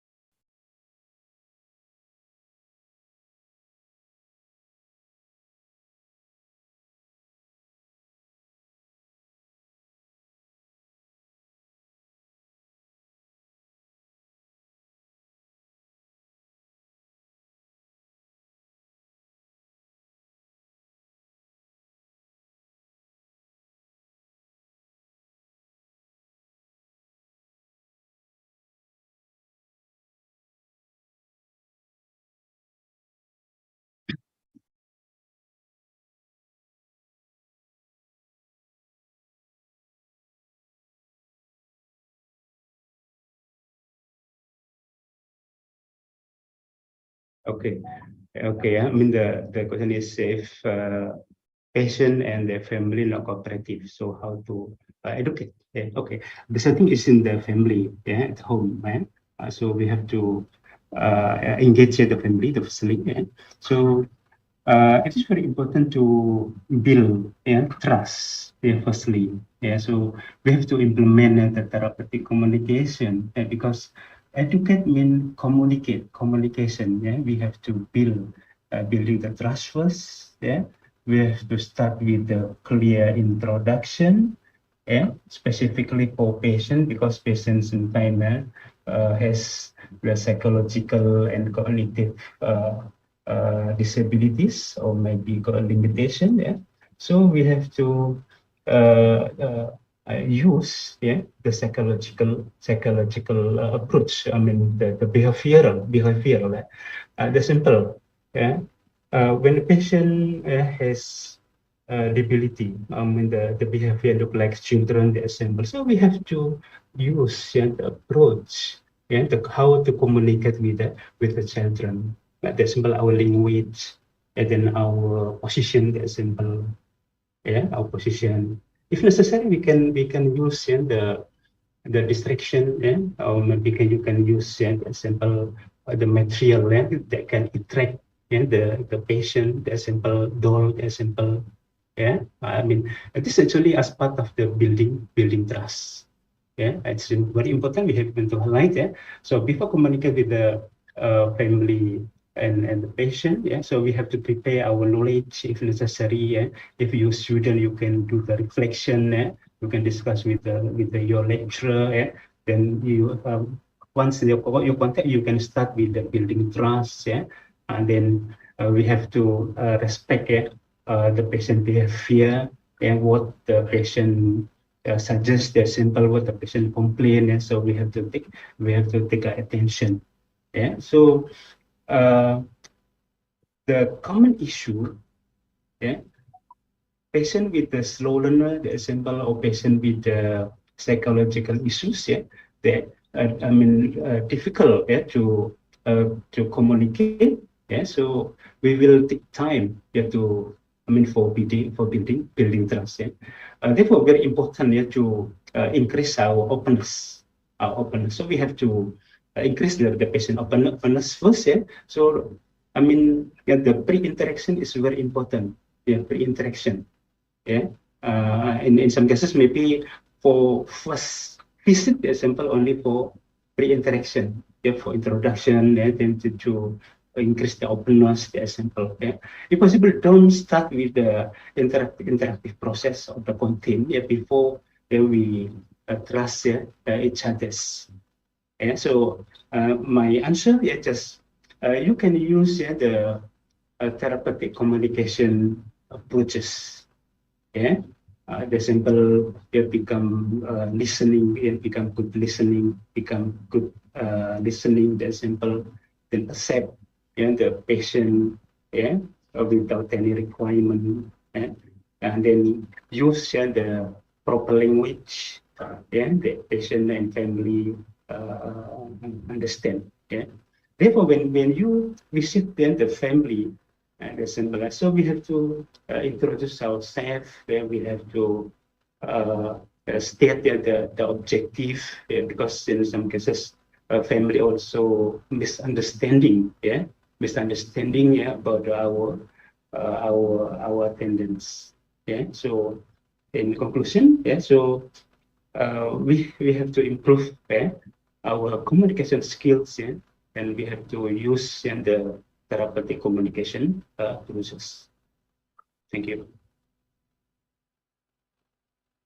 Thank you, Dr. Tukimin. So we note from your presentation and your material, so nurse has role, and one of the important role is education. And we also need to engage family and build trust and communicate with the family. And also, while we deliver education to the patient, we need like slowly educate, and also we use therapeutic skill to deliver our education. And now we move to the next agenda, which is give certificate to the speaker. We invited Mrs. Adi Satriani to hand over the certificate to the speaker. To Mrs. Adi Satriani, time is yours. Thank you, moderator. Dr. Tsukimin bin Sansuito, thank you very much for your willingness to share your knowledge and your experience to us. Now, I would like to give you certificates as our appreciation for your participation in this seminar. Thank you very much. Thank you very much for Ms. Adi Satriani and also our speaker, Dr. Tukimin bin Sansuito, for joining with us at today's seminar. Hope to see you again on another occasion.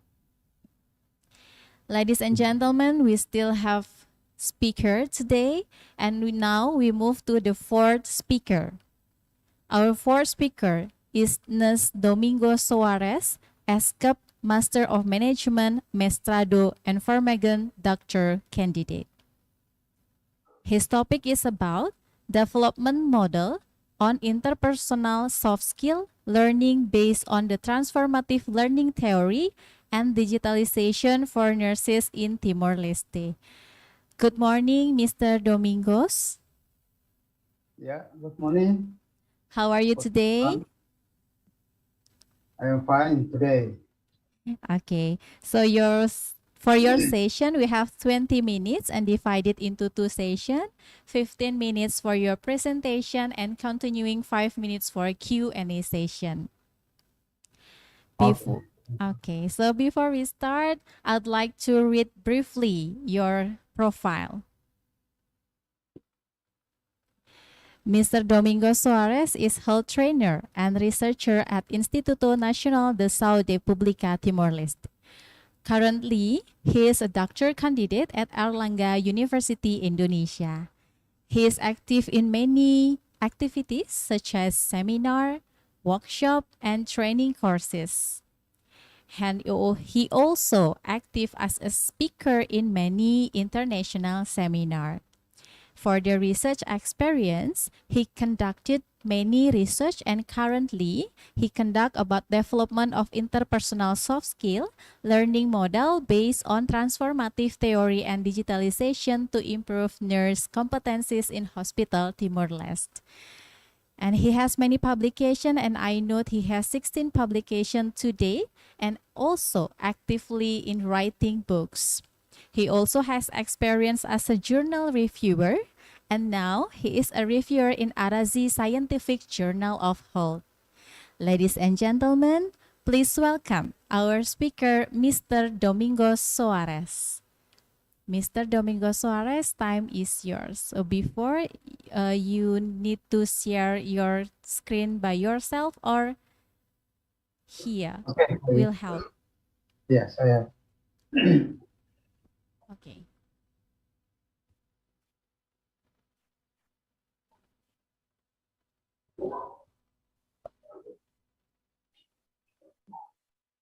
Are you see here? Not yet. Has started screen sharing. Okay.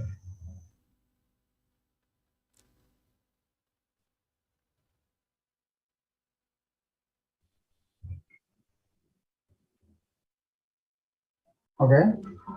Still not. Yeah. Oh yeah. Yes. Yeah. Thank you for moderator. And then before I deletion, I would like to thank Her Excellence Dr.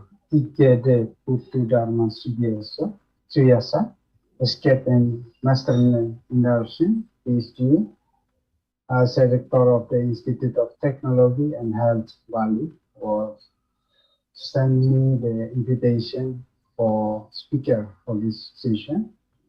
And also Mrs. Nilu Luadi Satriani, SKP and Cap Smart Chairman of International and also committee organizer team, my colleague speaker from Thailand, Malaysia, e-takers, and especially for the participants.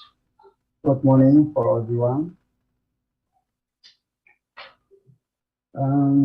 Let me show my presentation about the development model of interpersonal soft skill learning based on the transformative learning theory and digitalization to improve the competencies of nurses in hospital in Timor Leste. Are my voices clear? Hello? Hello, everyone? Are you Yes. hearing me? Yes, Mr. Domingos. Oh, yeah. Okay, thank you. The content of my presentation is introduction, research project, and module where is the I already developed and then how implementation in progress, and then conclusion of the presentation. In terms of the introduction, we see that nurses are expected to competence and practice based on the ASEAN standard in their global standard. I will to interpersonal apply interpersonal soft skill in the caring, nursing caring, and education. But we see that the lack of technology and rejection change in the nursing is applied until now, especially in Timor-Leste that nurse have misbehavior in patient-based responsible in nursing practice, and also sometimes the nurse is angry, really rude to patient. And then hygiene, they say that hygiene, patient hygiene is the less important to take attention, lack of ethics, and interpersonal communication. So one big problem applied and implementation in the work in the hospital. So sometimes the using the information communication technology lens so big issues in our country. And interpersonal soft skill learning digital model also not exist, but there is the common need until now for the strengthening the nursing care. But in terms of the problem, we encourage in the Minister of Health Timor-Leste providing some training. There are the measurement, clinical training, communication, ethical, and research, um, and also how to improve the quality of caring to molested. But after all the training we provide to the nurse and provide, but sometimes have this problem is not resolved and lack of clarity of the learning standards and also methods. So this is necessary to develop a suitable clinical learning model to how improve the quality of service for the nurses. So in Timor-Leste, we see that some research already provide in Timor-Leste, conducting the research in the hospital, indicating that the nursing skill in terms of the assessment, how the formulation of the diagnostic, and then how they do the plan, implementation, and evaluation. There is a problem.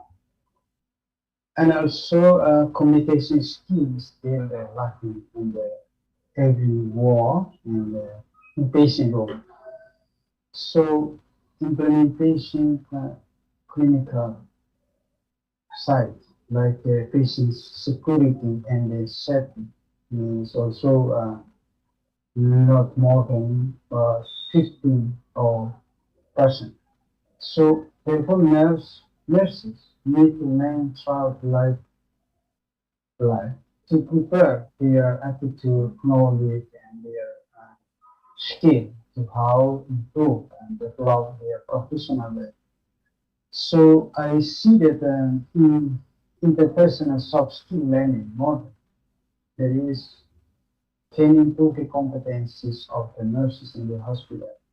So a learning model to maintain collaboration and coordination between the participants and the facilitator, how to increase their capability or skill, knowledge, and attitude.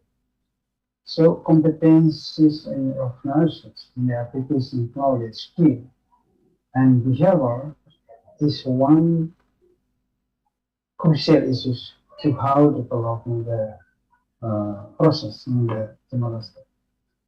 So based on the above data or evidence or phenomena we meet in the Timor-Leste, so I try to conduct the training or conducting a research, the use the methodologies that my research or my study to develop interpersonal soft skill learning models to improving nursing competences. I use the cross-section study, and then the population in the study is from the three hospitals in Timor-Leste, and then sample size is 190 nurses in Timor-Leste. So use the data collection, we sit a questionnaire, and then complete it with a descriptive and inferential analysis method. So this result, we see that the participant in the study is young people, majority is young people, and then with female gender, there is 68%. So, and majority of the participants in the study is with the education level in the bachelor degree in the nursing. So they have experienced more than 10 years or so. They already work in the hospital. And if we looking for the use the learning facility in the previous training in hospital, we see that so many five. I have 5 indicators here, but the low level is more than 20%. Yes, we see here that low category is more than 20%. This is I consider one issue, a problem in learning facilities preparation to support the training. And other side, we see that social environment support composed with organization support. That is, we call that manager or leaders in the hospital. Their support to how develop in the soft skill.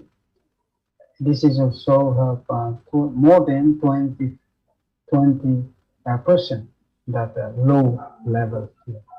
And also peer support, we see that more than 30, and family support also more than 25. So we see that intentional social environment support to how make development skill or knowledge and attitude for the nurses, especially soft skill interpersonal is uh, one problem. So we need to improve this way.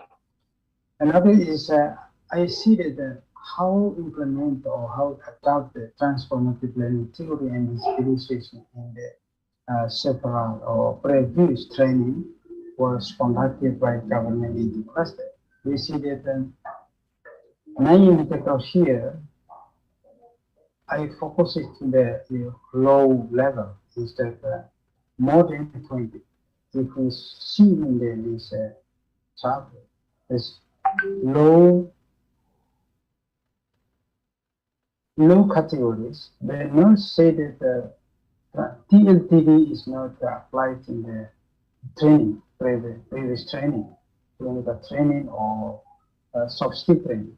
So this is we consider not maximally until now. Another is soft skill interpersonal. Before I develop the module, the nurse said that 9 indicators majority of the nurses say already high, but if we see in the lower level, also more than 20. We see here more than 20, all the indicators. So this is mean that have a problem in soft skill interpersonal.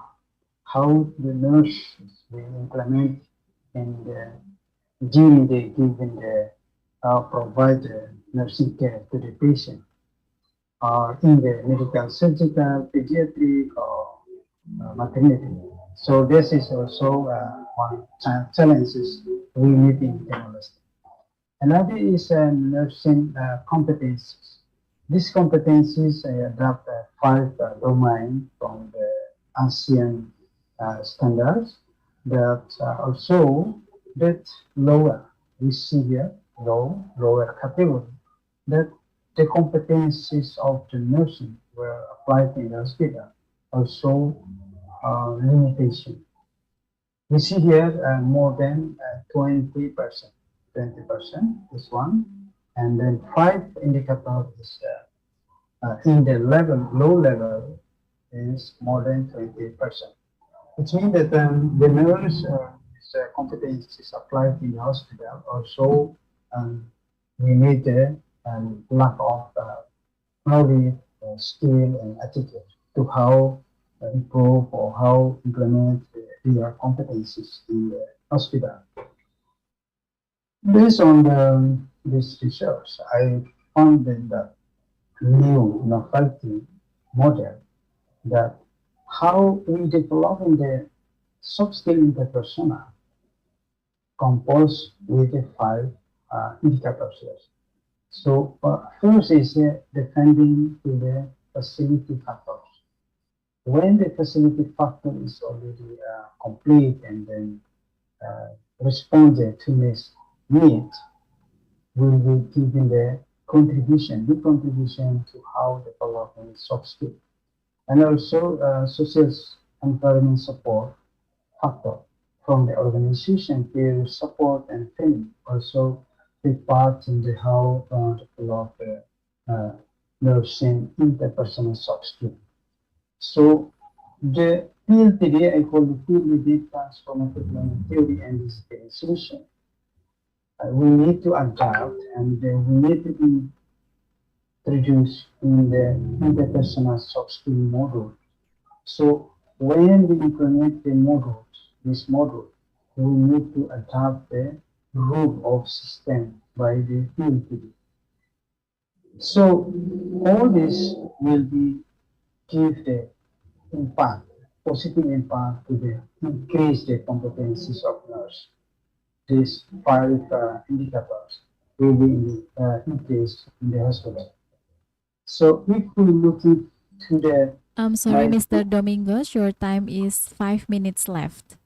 oh Thank yes, you. thank you. That is the module I typical or separated with three tabs here, and then we have the contents of the module. This is conventional training, 3 hours to the patient, each patient, I tried, and then 12 weeks the independent learning, and then use the LMS training. So this is linked into the digitalization process. So this is a module. I I I think that all the participants already know that what is a soft skill and definition, and then we know that type is of the soft skill interpersonal, and composed with the teamwork, leadership, interpersonal communication, discipline, and also self-confidence, honesty, thinking ethically, and problem solving. And last is adaptability, how to change the nursing thinking and then nursing care in the hospital. Based on this, after I started giving this training, so training, conventional training, and then digitalization training, then we do the post test, have interpersonal growth, significant impact of the implementation of the module to their competence. Compared with the control group, is not have a significant impact by the module implementation to competencies of nurses. So I think this is a conclusion that the problem solved. The soft skill is the crucial for the nurse to have improved their skill, and then conducting the research, and we need to develop the model and the consultation implementation for to the control and control group. Control group is an important group to have implement. The personal soft skill learning model based on the TLPD is effective and efficient, effectively and efficiently to improve medical safety, pediatric knowledge, competence in the hospital. I think this is my personal contact to participant and the correspondent in the nurse. Yeah, thank you, obrigado, for the attention, the time I give back to the moderators. Thank you for everyone. Thank you, Mr. Domingos, for your presentation, a very interesting presentation and research. And now we move to Q&A session. We already have question for you, Mr. Domingos. So the first question is from Chandra Chitrasari. She would like to ask, can you explain what the components are given during the training to nurses? Yes. Thank you for question. I think this question is an important question. Miss any mother. Any mother. Okay. I think in my module, I constrained five subtopics. Firstly, I introduced what is the learning in the clinical side. So we must introduce the clinical material, how to improve their skill, how to encourage the nurse to learn long life learning and all like that. And then this is first subtopic. Secondly, inside the module, I also talk a little bit about the transformative learning theory system. What is the state? What is the state of the transformative learning theory? Inside the transformative learning theory, we know that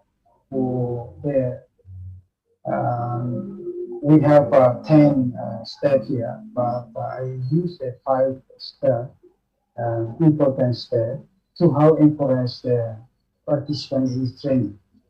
For example, we are want that the nurse, before the participant in the training, we need to introduce their challenge. What is challenge they have before participating in the training, and then making the reflection, making their feedback, and then they need to identify what challenge they have, and what solution they will improve in their session, learning session.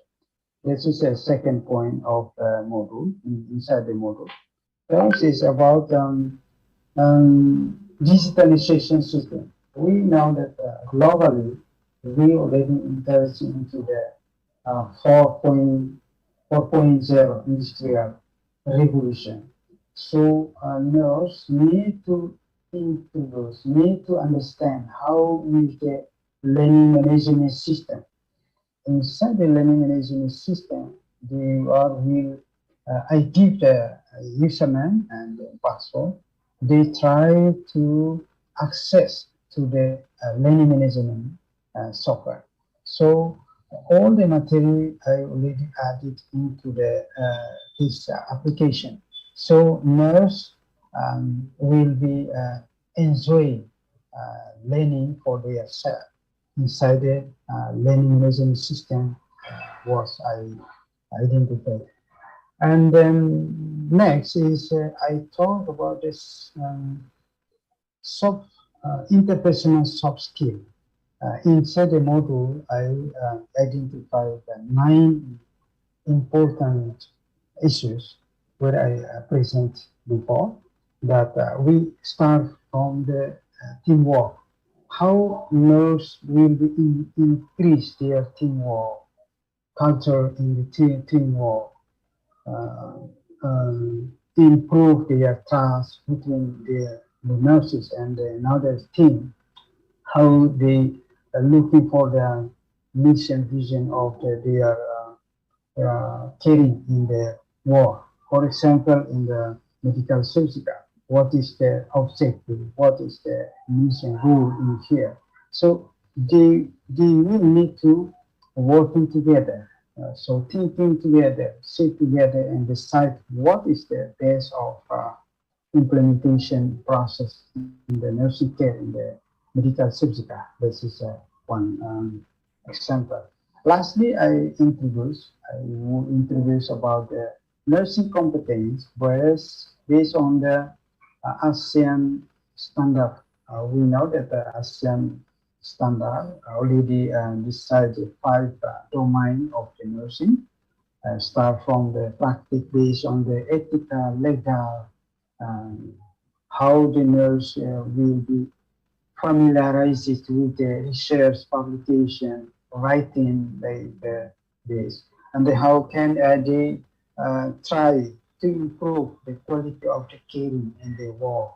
That is uh, composed of all the issues inside the module where I already developed. I think respond to Mother Chandra's question. Yes, thank you, Mr. Domingo. So the component to train the nurse included like stage of transformative learning theory, learning Yes. management system, and also interpersonal soft skill, especially teamwork nurse included each nurse nursing role. Yes, Yeah. yes, yes. Yes, we also have other question for you, Mr. Domingo.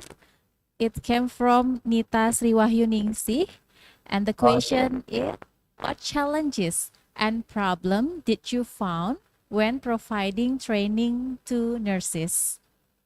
Okay, thank you. This good question reflected to the what is I find in Timor Leste. I think some place in the Indonesia also maybe in France as well. I found that two more problem, two big problem during the implementation the model. First is the signal of the internet. I think the signal or uh, line of the internet is so low in Timor-Leste. So this is sometimes the participants difficult to adapt, to make the fast communication and the fast with the feedback and evaluation for that. Because inside the learning management system, I, uh, I hope that all the participants need to log in to the learning management system, use the password or username. So they will need all the materials related to the soft skill modules. They learn, they will be watching the videos, some video I put in the system.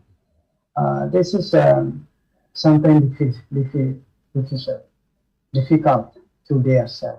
So this is a big problem in the Timor-Leste, but not all the territory in Timor-Leste, but some place is a big problem. Secondly is interest or motivation, individual interest.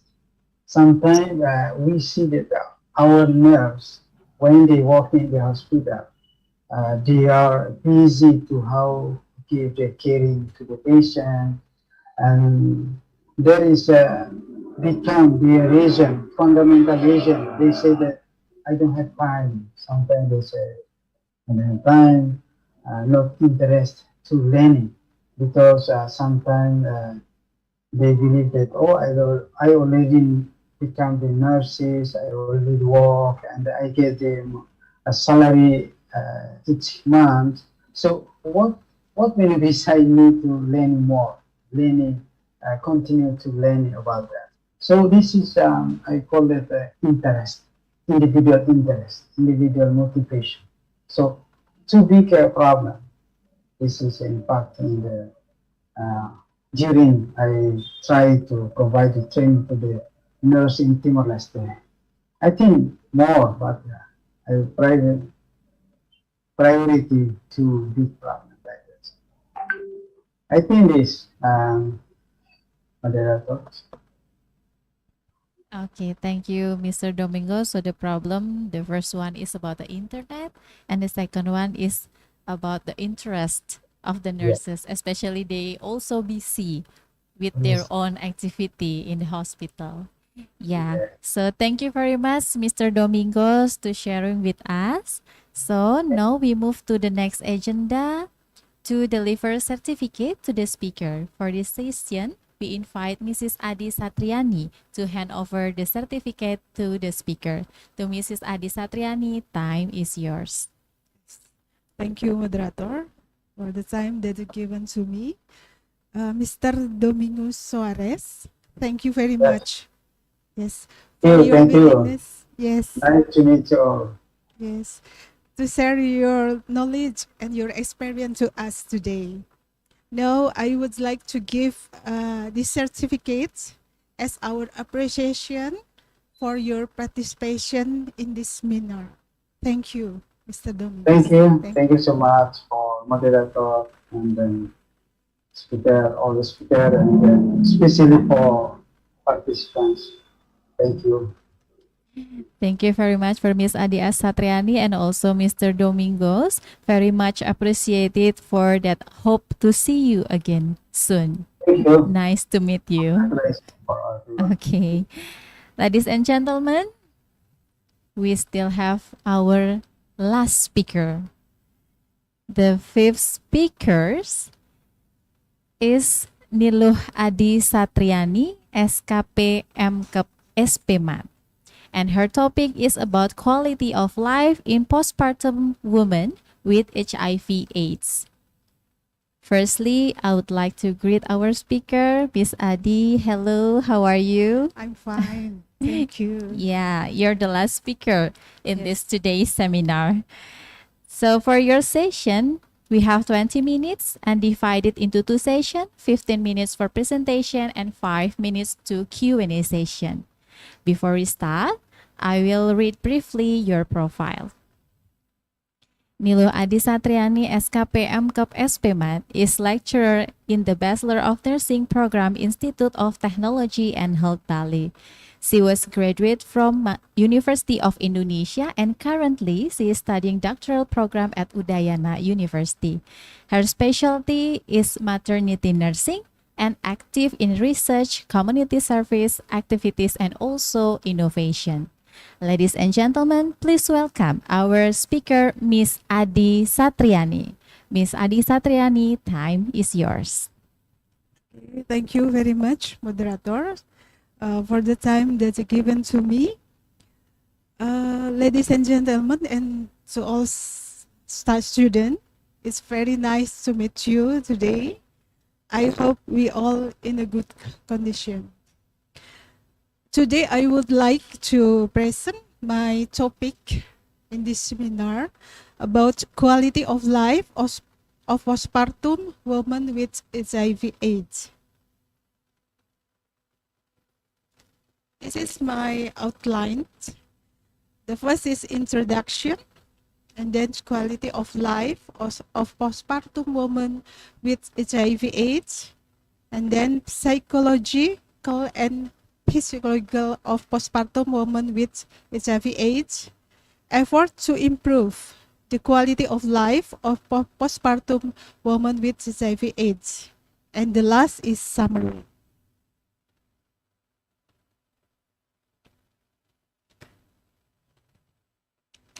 Introduction. As we know, acute immune deficiency syndromes, or we call AIDS, is a symptom of disease caused by the human immunity deficiency virus, or HIV. The HIV and AIDS pandemic has become a serious health and socio-economic problem for more than 2 decades. Indonesia is one of the countries in Asia where HIV and AIDS case are growing relatively fast.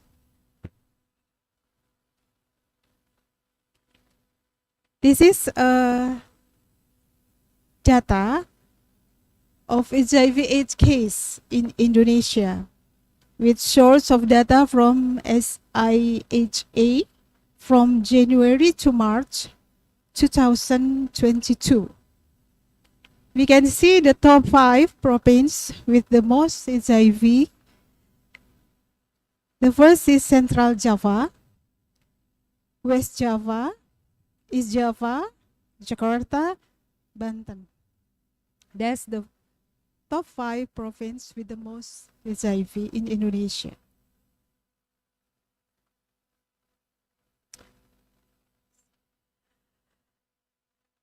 This is a data of cumulative case of HIV until July 2022 and cumulative HIV case until June 2022 and the cumulative of HIV/AIDS case until June 2022 is 478,784.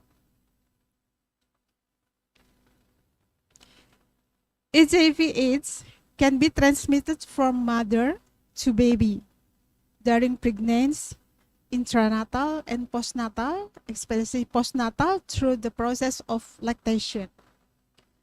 Most the transmission of HIV/AIDS from mother to their babies during childbirth can be prevented by HIV screening in pregnant women and administering ARV therapy or ART. This is data of HIV screening of pregnant women from 2017 until 2021. We can see the HIV screening of pregnant women less more 40% from 2017. Next. Quality of life of postpartum women with HIV/AIDS. The postpartum period is a vulnerable time in the HIV care continuum for women living with HIV. The assessment of the quality of life of postpartum women with HIV is very, very important. Why? Because HIV/AIDS is a disease that causes stigma and cannot be cured, causing many biopsychosocial consequences. And the postpartum period is a period where the mother needs comprehensive physical, biophysical, social, and spiritual adaptation. The risk of experiencing complication and anxiety about transmitting infection to the baby can have a negative effect on the physical and psychological health of postpartum mothers. Next. This is the result of my study, my research in Central Hospital in Sanglah Denpasar, 2020. The method is descriptive cross-sectional method, where the result where respondent who got a good quality of life is 47.6%, and those who got a poor quality of life is 15.4%. And each domain of quality of life, the physical domain has a good quality of life, 13.1%, and not good or poor quality of life, 16.9%. And domain physiological domain, which have a good quality of life, is 23.8%, and not good or poor quality of life is 76.2%. Social domain, which have a good quality of life, is 28.6%, and not good or poor of quality of life is 71.4%. Environmental domain, which has a good quality of life, is 13.1%, and not good or poor quality of life is 61.9%. And the spiritual domain has a good quality of life, 52.4%, and not so good or poor quality of life is 47.6%.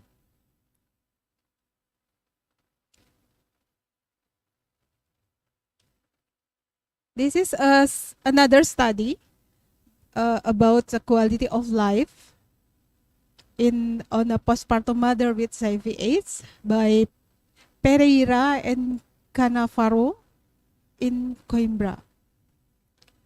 The result of this study is that postpartum mother without HIV/AIDS are reported to have higher emotional distress than postpartum mother with HIV negative. As for the quality of life of postpartum mother with HIV/AIDS, they are poor in all the mind, physical, psychological, social, and environmental relation.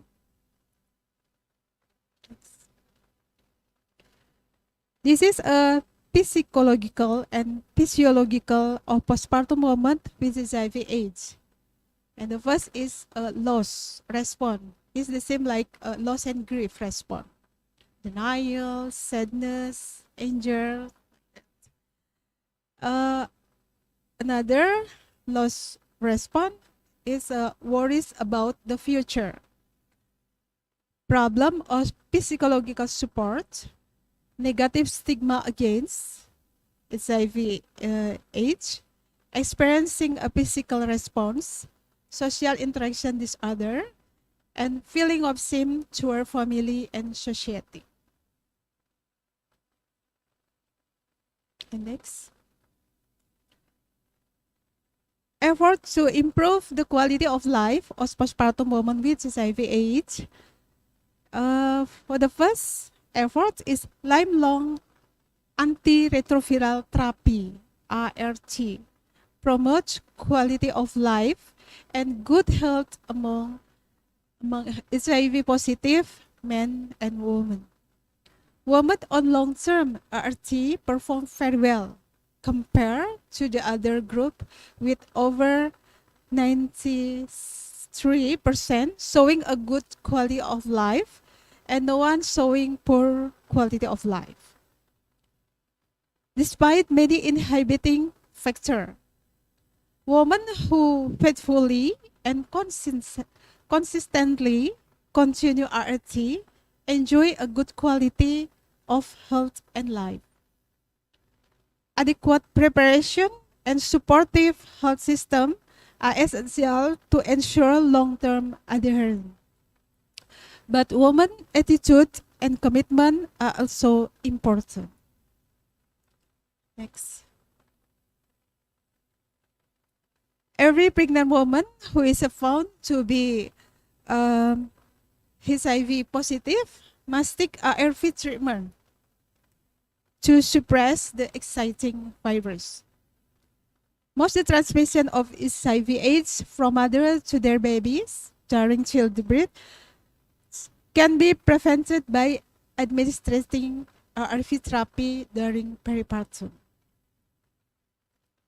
This is information about pregnant women with HIV getting ARV treatment from 2017 until 2022.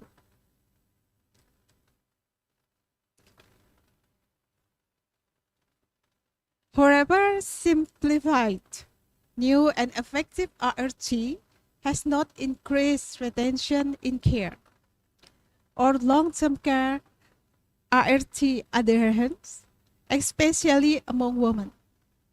There are many factors that higher long-term adherence in women. This include female gender, depression, more than once daily dosing, longer time since HIV diagnosis, and patient belief, among others. Another effort to improve the quality of life of postpartum women with HIV/AIDS is a social and behavioral intervention. This is important to implement to improve quality of life. Often encounter obstacles, so it can be done. First is care coordination and perinatal case management intervention. Care coordination is deliberate organization of patient care activity to facilitate the appropriate delivery of healthcare service. And second, peer support intervention. Peer support is promising strategy for fostering postpartum retention among women live with HIV.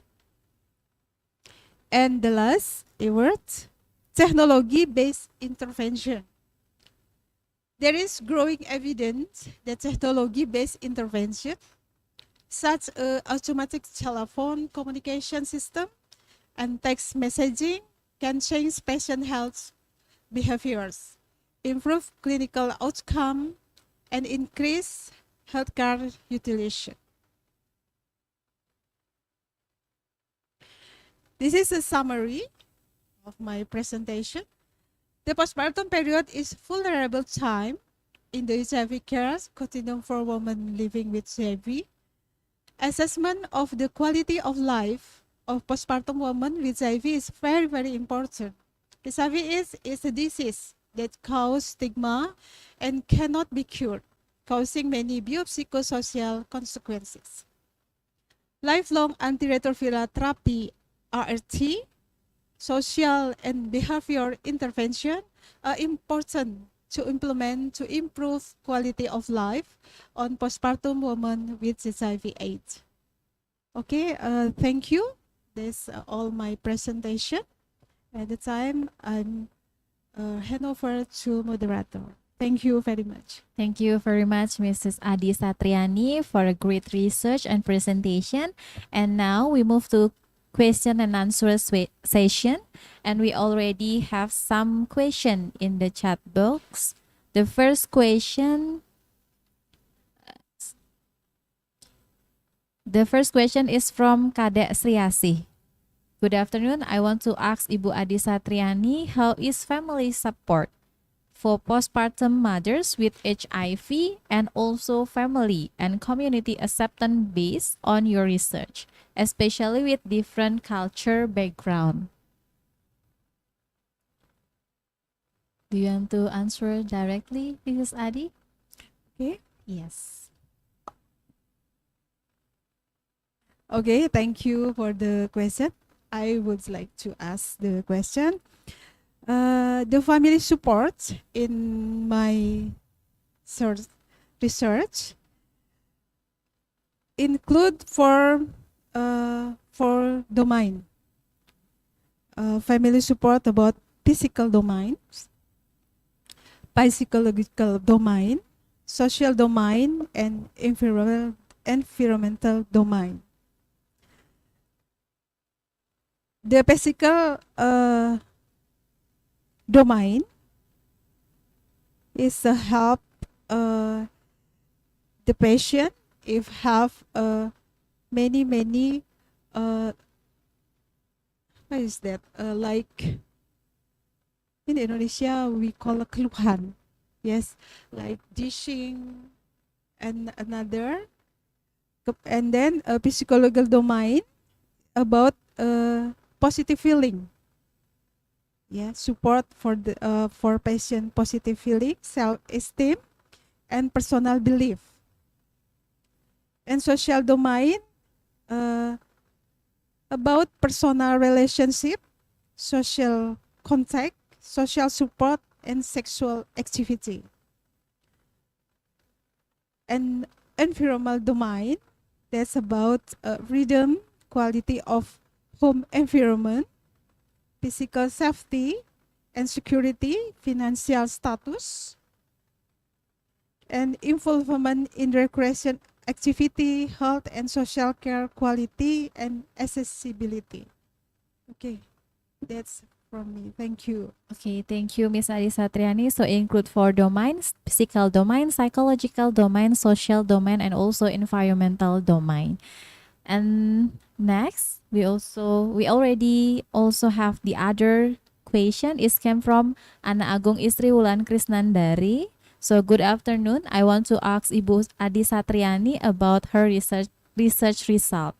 It was stated that the most of the respondents have poor quality of life in environmental domain. Can you explain more about this? And the others is from, okay, maybe from Wulan first. Can you answer directly now? Yeah. Miss Dayu, can you repeat the question? Okay. So the question is about, it was stated that the most of respondents have poor quality of life, especially in environmental domain. Can you explain more about this, about environmental domain in your result? Okay. Thank you for the question. I would like to ask, environment domain in my research assesses area such like freedom, quality of home environment, physical safety, and security. And that domain explained about financial status, environment of recreation, activity, health, social care, quality, and accessibility. This all of data we collect, and the result of study, there are a poor of quality of life in environment domain. Okay, thank you.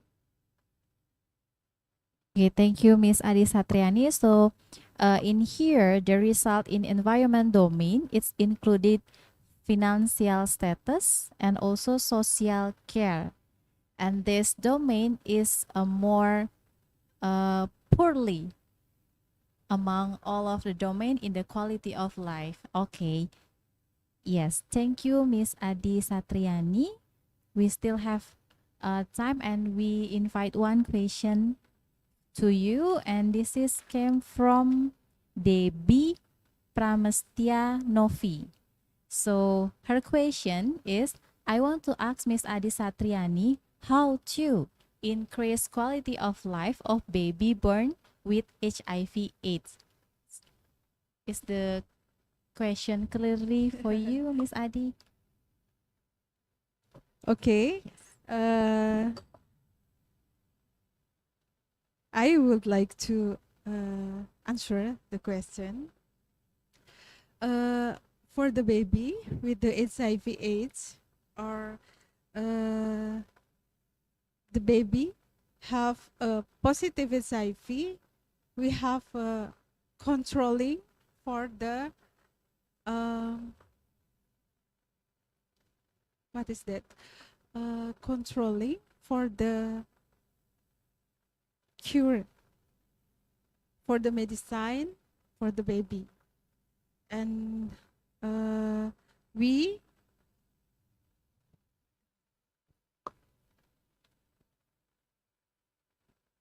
make sure bayi in control, and in the medis observer.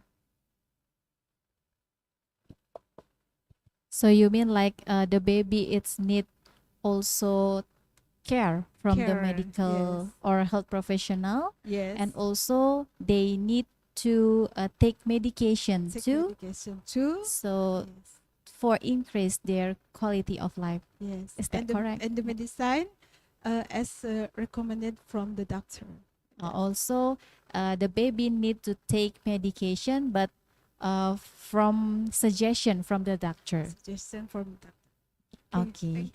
Thank you very much, Miss Adi Satriani. Because of the time, I think 3 questions is enough for our speakers. And now we move to the next agenda to deliver certificate for the speakers. For this session, we invite Mrs. Tri Agustini to hand over the certificate to the speaker. To Mrs. Tri Agustini, time is yours. Okay, thank you, moderator, for this chance. And for the speaker, Mrs. Adi Satriani, thank you so much for participating in this international seminars and also share your knowledge, especially in postpartum with HIV/AIDS. And this is certificate I awarded to you as the speaker of this international seminar. Thank you. Thank you very much. Thank you, Ms. Tri Agustini, and also Thank our you. last speaker, Mrs. Adi Satriani, for joining and sharing knowledge with us. And also, thank you for your participation, all the audience, and engagement to today's seminar. Before we wrap up, I'd like to express my appreciation to all speakers today for their valuable contribution to our seminar. We hope you found this seminar informative and useful. We look forward to seeing you in other event. Have a good day. Thank you very much. Terima kasih. Kap Kunka. And I'll give back the time to the Master of Ceremony.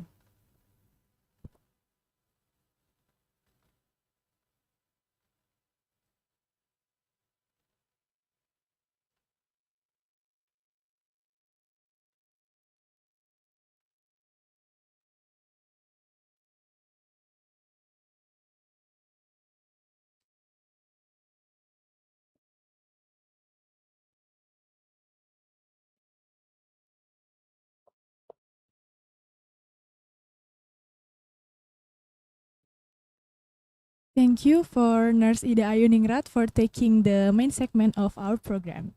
As the seminar session comes to the end, we will provide you a short break and allowing everyone to refresh and recharge.